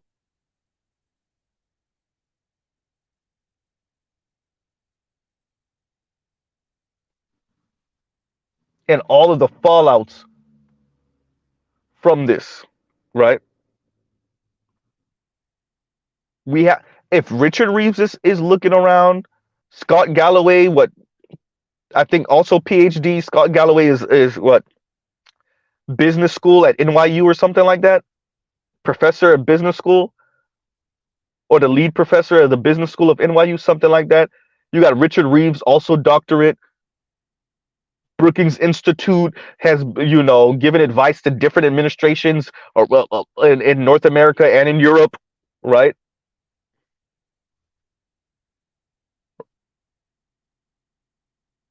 If they're snooping around, then if any of them were to ever fall on my channel, I seriously doubt it. I want to, and my streams are super long, so they're not going to listen to the whole thing.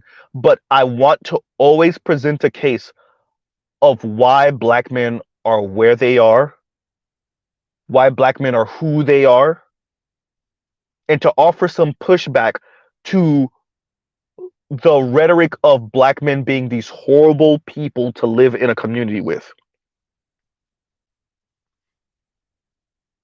Right? And that oftentimes the people that are kissing your rear ends at work are speaking to us like this at home. And for the two well-meaning white people on the planet Earth, that does matter. I know white men played a very dangerous game where they thought that this wasn't going to affect them, so they encouraged black women to sound like this about black men. Now their own daughters are sounding like this about their sons. Yikes. And then it's also it's not just sounding, because it's not just the words, right? The words come with actions. Your women think they're better than the male counterparts, right? So they huddle up around the top 20%, really the top 10%. If they can't have that, then they would rather stay at home and use their rose toy. Then they don't get married, or they get married super late, which means they don't have children, or they only have one children, which affects the birth rate, which affects the tax base, which affects social security, which affects the military, which affects the economy. That's why these things matter. That's why Mr. Z speaks about this, because we have the same thing in the black community. Don't forget, the black community in America's birth rate is what, 1.7, 1.8? It's below replacement level also. It's not just white society, right? White society is at 1.6 or something like that, 1.6, 1.7, but black America is at 1.7, 1.8, something along those lines, right?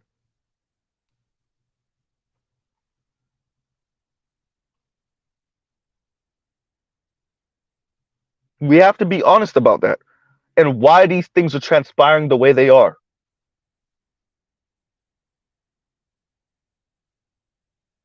And so when you have a Vincent LeBeau, a white racist man who's married to a black woman, and they're both encouraging each other to sound insane and racist towards black men,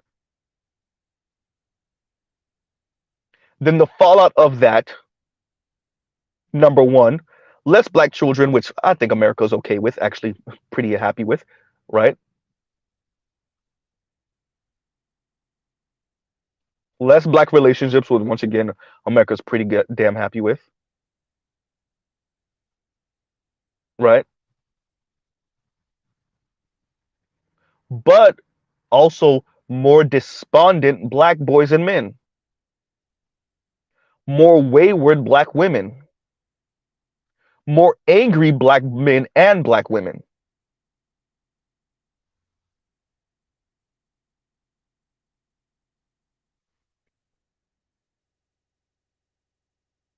These things are not just internet trends. Now, are all these people on the internet as rough and tough with people of the opposite sex the way they are in on the internet? Of course not. Of course, most of these women would never come out the mouth to your face and say what they're saying. That abort black male babies, yeah. Only a handful of them got the ovaries to say it to your face in person, real life, right? You think Mr. LeBeau would come out his mouth in real life speaking to your average black man like how he is online, right? See, Mr. Z would say to Vivica A. Fox what I've said about her to her face. Promise you. You think Mr. LeBeau would say what he said, right? About what's his name from Creed 3, right? You think he would say that? You think he would walk up to random black men in the mall and say, "Y'all shopping like y'all some bees. This is female like behavior." Right? Caring about your shoes, caring about Jordans. Yo, this is some women like behavior. You think he has the testicular fortitude to pull that, right?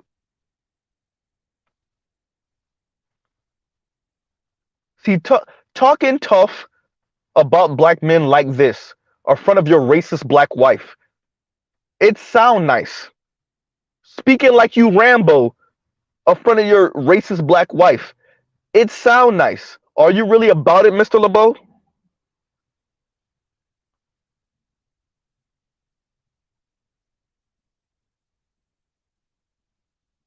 See, you talking about Dennis Sperling like you would do something.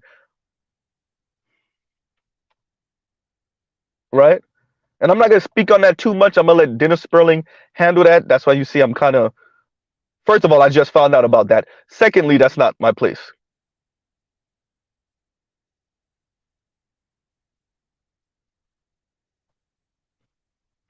So the racist black wife is hyping up the racist white husband to talk real reckless about black men,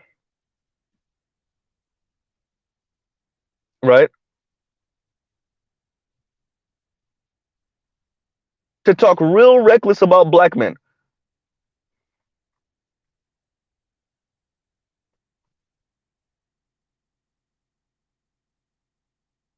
And then the racist white husband is putting the battery in the back of the racist black wife to talk even insultingly about her own brother on the internet, right?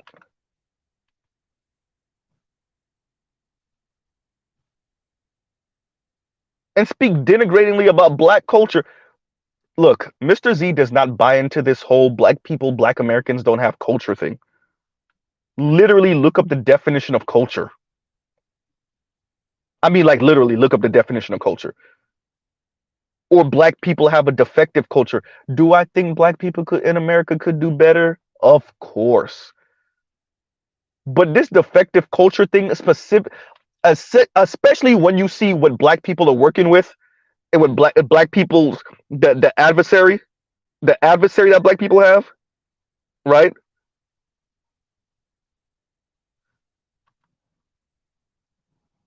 The obstacles that are put in black people's way, the fact that you still live in the same country as your what they say your oppressors, right?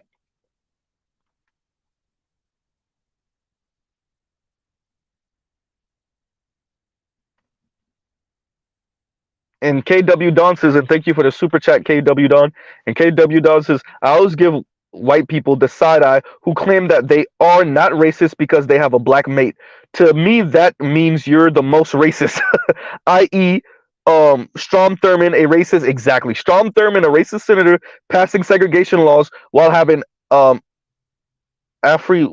affairs with black women. Yeah, he has a daughter. He paid for her college and everything, right? There's plenty of stories like this. There's plenty of stories like this. Racist white dude talking real crazy about black people. Have a whole black. I mean, that's why I put up the thumbnail. That's the Proud Boy with the black wife, right? That's my thumbnail for this video is the Proud Boy with the black wife, right? And you're going to continue to see stories like this. I said it before. We had a incident down here in South Florida some years ago. White cop, I think he was white Latino, but white cop got caught up sending racist text messages to coworkers, and when they got caught, he tried to claim, "Oh, I can't be racist. I have a black girlfriend." Right?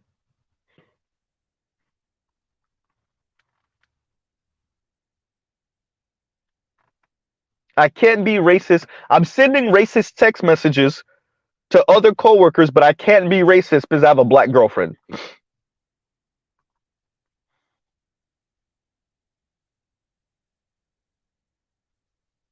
Isn't this something that like white people could claim going back 400 or 500 years? I'm piping the Aboriginal women in Australia. I can't be racist. I'm piping the indigenous women across America. I can't be racist. I'm piping this little slave girl right here. I said girl for a reason. Underage, right? I can't be racist. Shit. If you really want to get with it, I'm piping this little black boy. I can't be racist.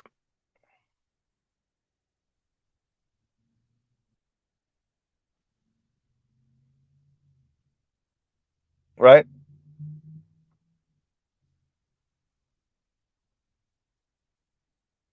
These people are anti-black. These black people are anti-black. These white people are anti-black. Now you got this anti-black woman, this misandrist woman with this anti-black misandrist white man. Like I said, match made in hell. And I agree with Mr. Shook to you. These people turn around, have children, and their daughter will be sitting in class. If you live in a really nice neighborhood, their daughter will be sitting in class with your son.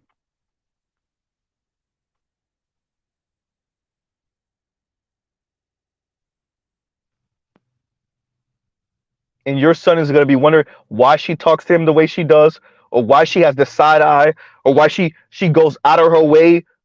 You know when somebody, they're not ignoring you because they're purposely making sure you see them, trying to air quotes ignore you, right?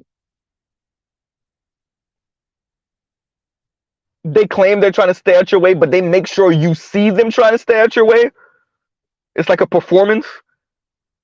Your son is going to be wondering why she's doing that. Why is this mixed girl from this white dude and this black woman? Why is she, Dad? Why does she act?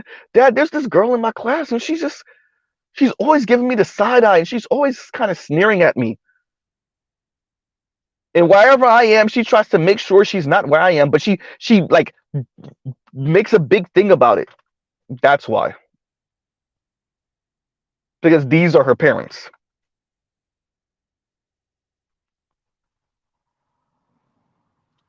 So apparently, Miss Vincent, I said that for on purpose. Miss Vincent LeBeau wants to have what, Meghan Markle's just not as successful,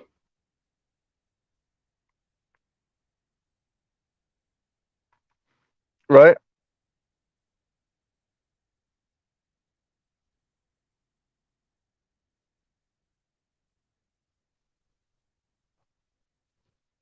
And you know, coming to a close. Y'all like, share, subscribe, hit the super chat. Okay, so like I said, I'm gonna do a part two to this. It's not gonna be nearly this long, hopefully. Um, and we're gonna cover. I want to delve into this more in a macro way.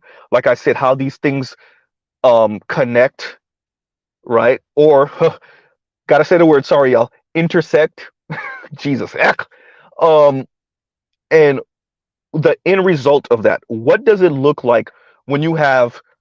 It's still a minority, but a loud and significant minority of a particular type of black women who think that for them to class their way out of their blackness, they have to not just become educated, not just put on airs, not just speak a certain way, but think a certain way and be with a certain spouse, white racist men.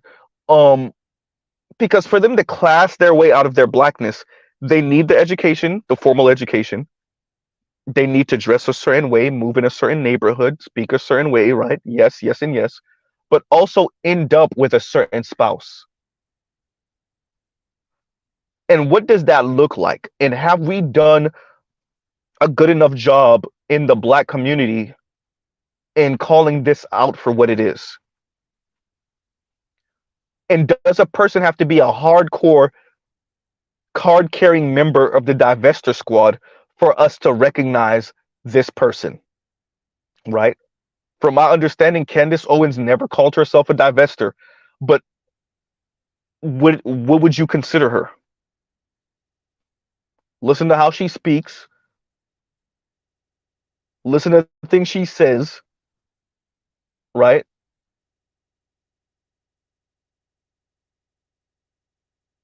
Look at her moves. Is she not a divester? Kim Klacik, who Tariq interviewed years ago, is she not a divester? right?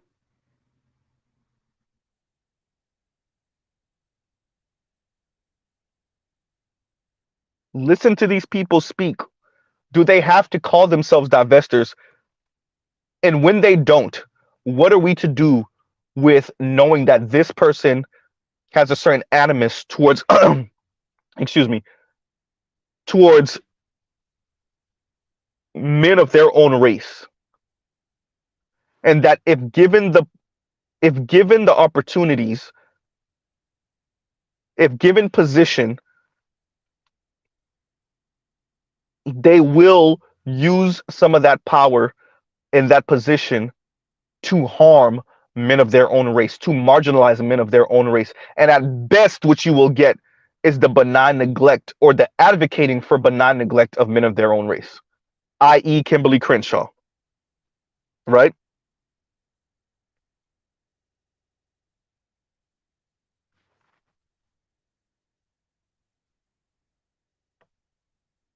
Right. At best, what you will get is the ignoring of the plight of men of their own race, specifically in this case, black men. So this is connected, well-to-do, influential, highly educated black women who, at best,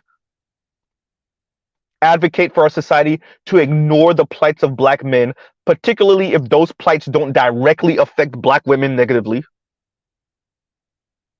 That's the best you could get from them. And at worst, they actually advocate for more harm done to black men. And somewhere in the middle is them getting in the way of programs that would benefit black men, i.e., my brother's keeper. Black women rallying against my brother's keeper. This is how these people show up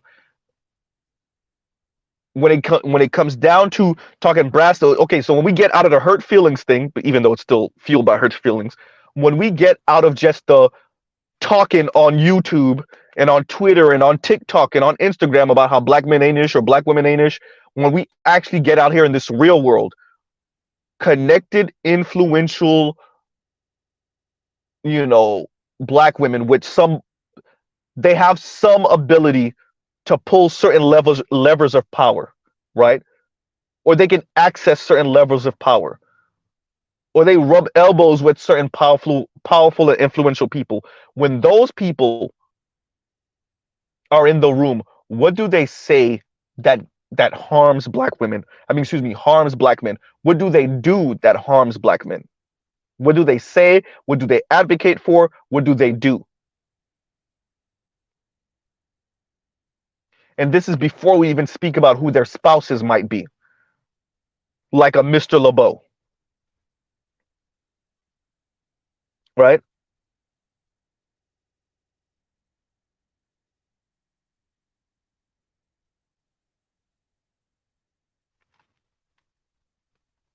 And thank you, D1. And D1 says it's not a minority. I have known black women to do this for decades. I'm a black woman, for reference,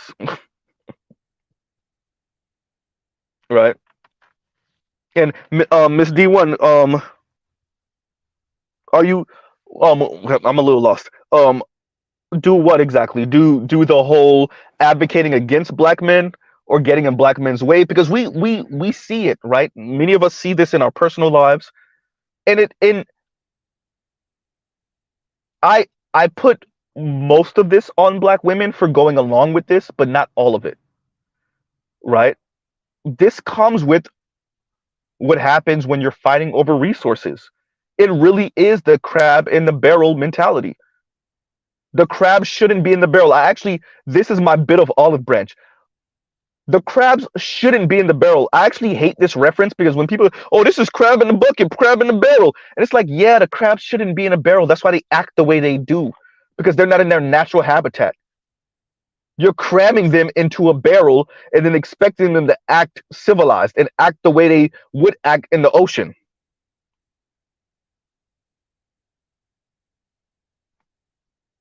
right? But this is a squeezing of a community, a stepping on a community, an oppressing of a community, and then sprinkling a couple of resources and then watching them fight over it, right?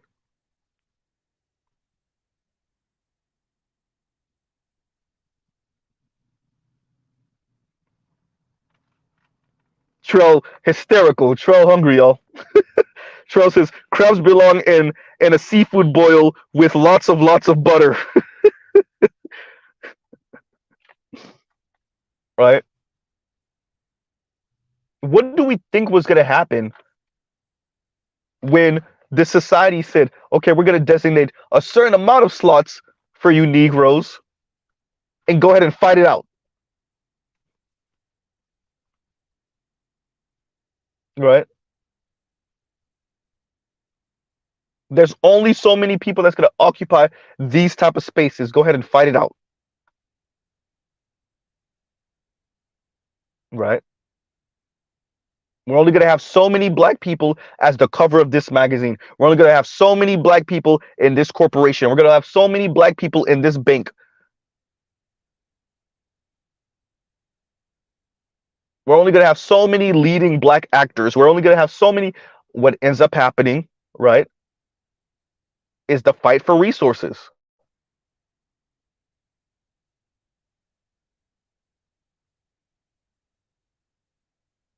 And what that looks like when you gender it and when you add social dominance order on top of it, well, here you go.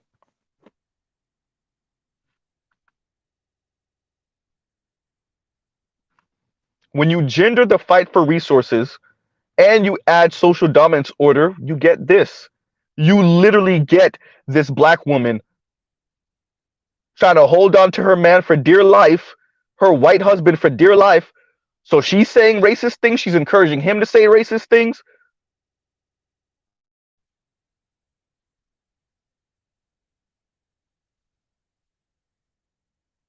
Because this is what it looks like when your community is starving. First of all, you call it the communita, you call it Blackistan.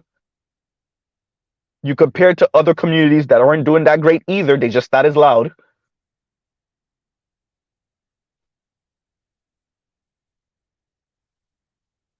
right? You ask men from another community to come save you from your community. Good luck on that. White men are suffering right now. You think they're gonna drop what they're doing or trying to do to come and save black women from black men and then do what with you? Except knock you up, maybe, if you're lucky,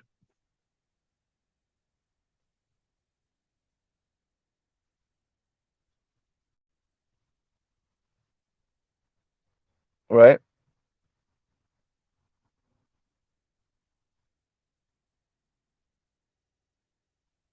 Hmm.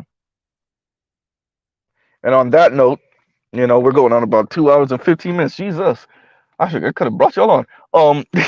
So on that note, we'll pause right here. You know, give y'all a little bit of space to before Roger gets on. Um, this was it is disappointing. It's not that Mr. Z has hope in any of these people, actually, believe it or not. But it's still disappointing. And I think it's disappointing because you have this black woman with this white racist man, and you would think she would sell out in the sunset, and they could go create their tragic mulatto babies, and that self-hating of the black side, and yeah. But in reality, she comes back to the black community to attempt to recruit other black women, and her husband is attempting to recruit white men to do what to black men that they not already doing or haven't done in the past. White man is li- think about this. This white man is literally advocating for eugenics, and his black wife is encouraging it. These people wouldn't know what a history book is if it flied and kicked them in the face.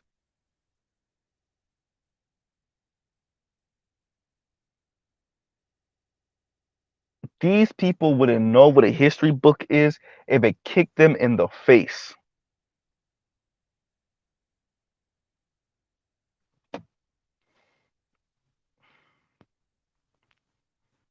Jews for Hitler. Really what it is. Jews for Hitler.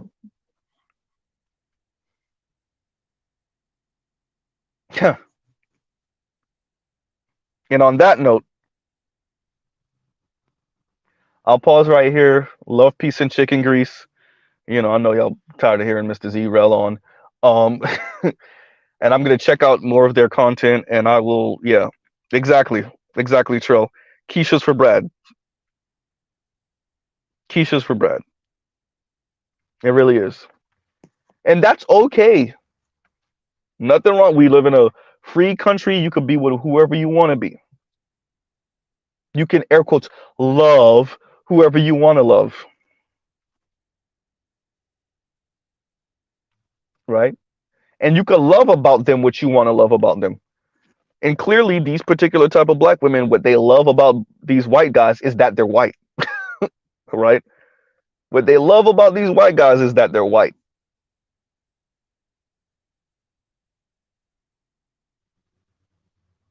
What they love about these white guys is that they're not black men,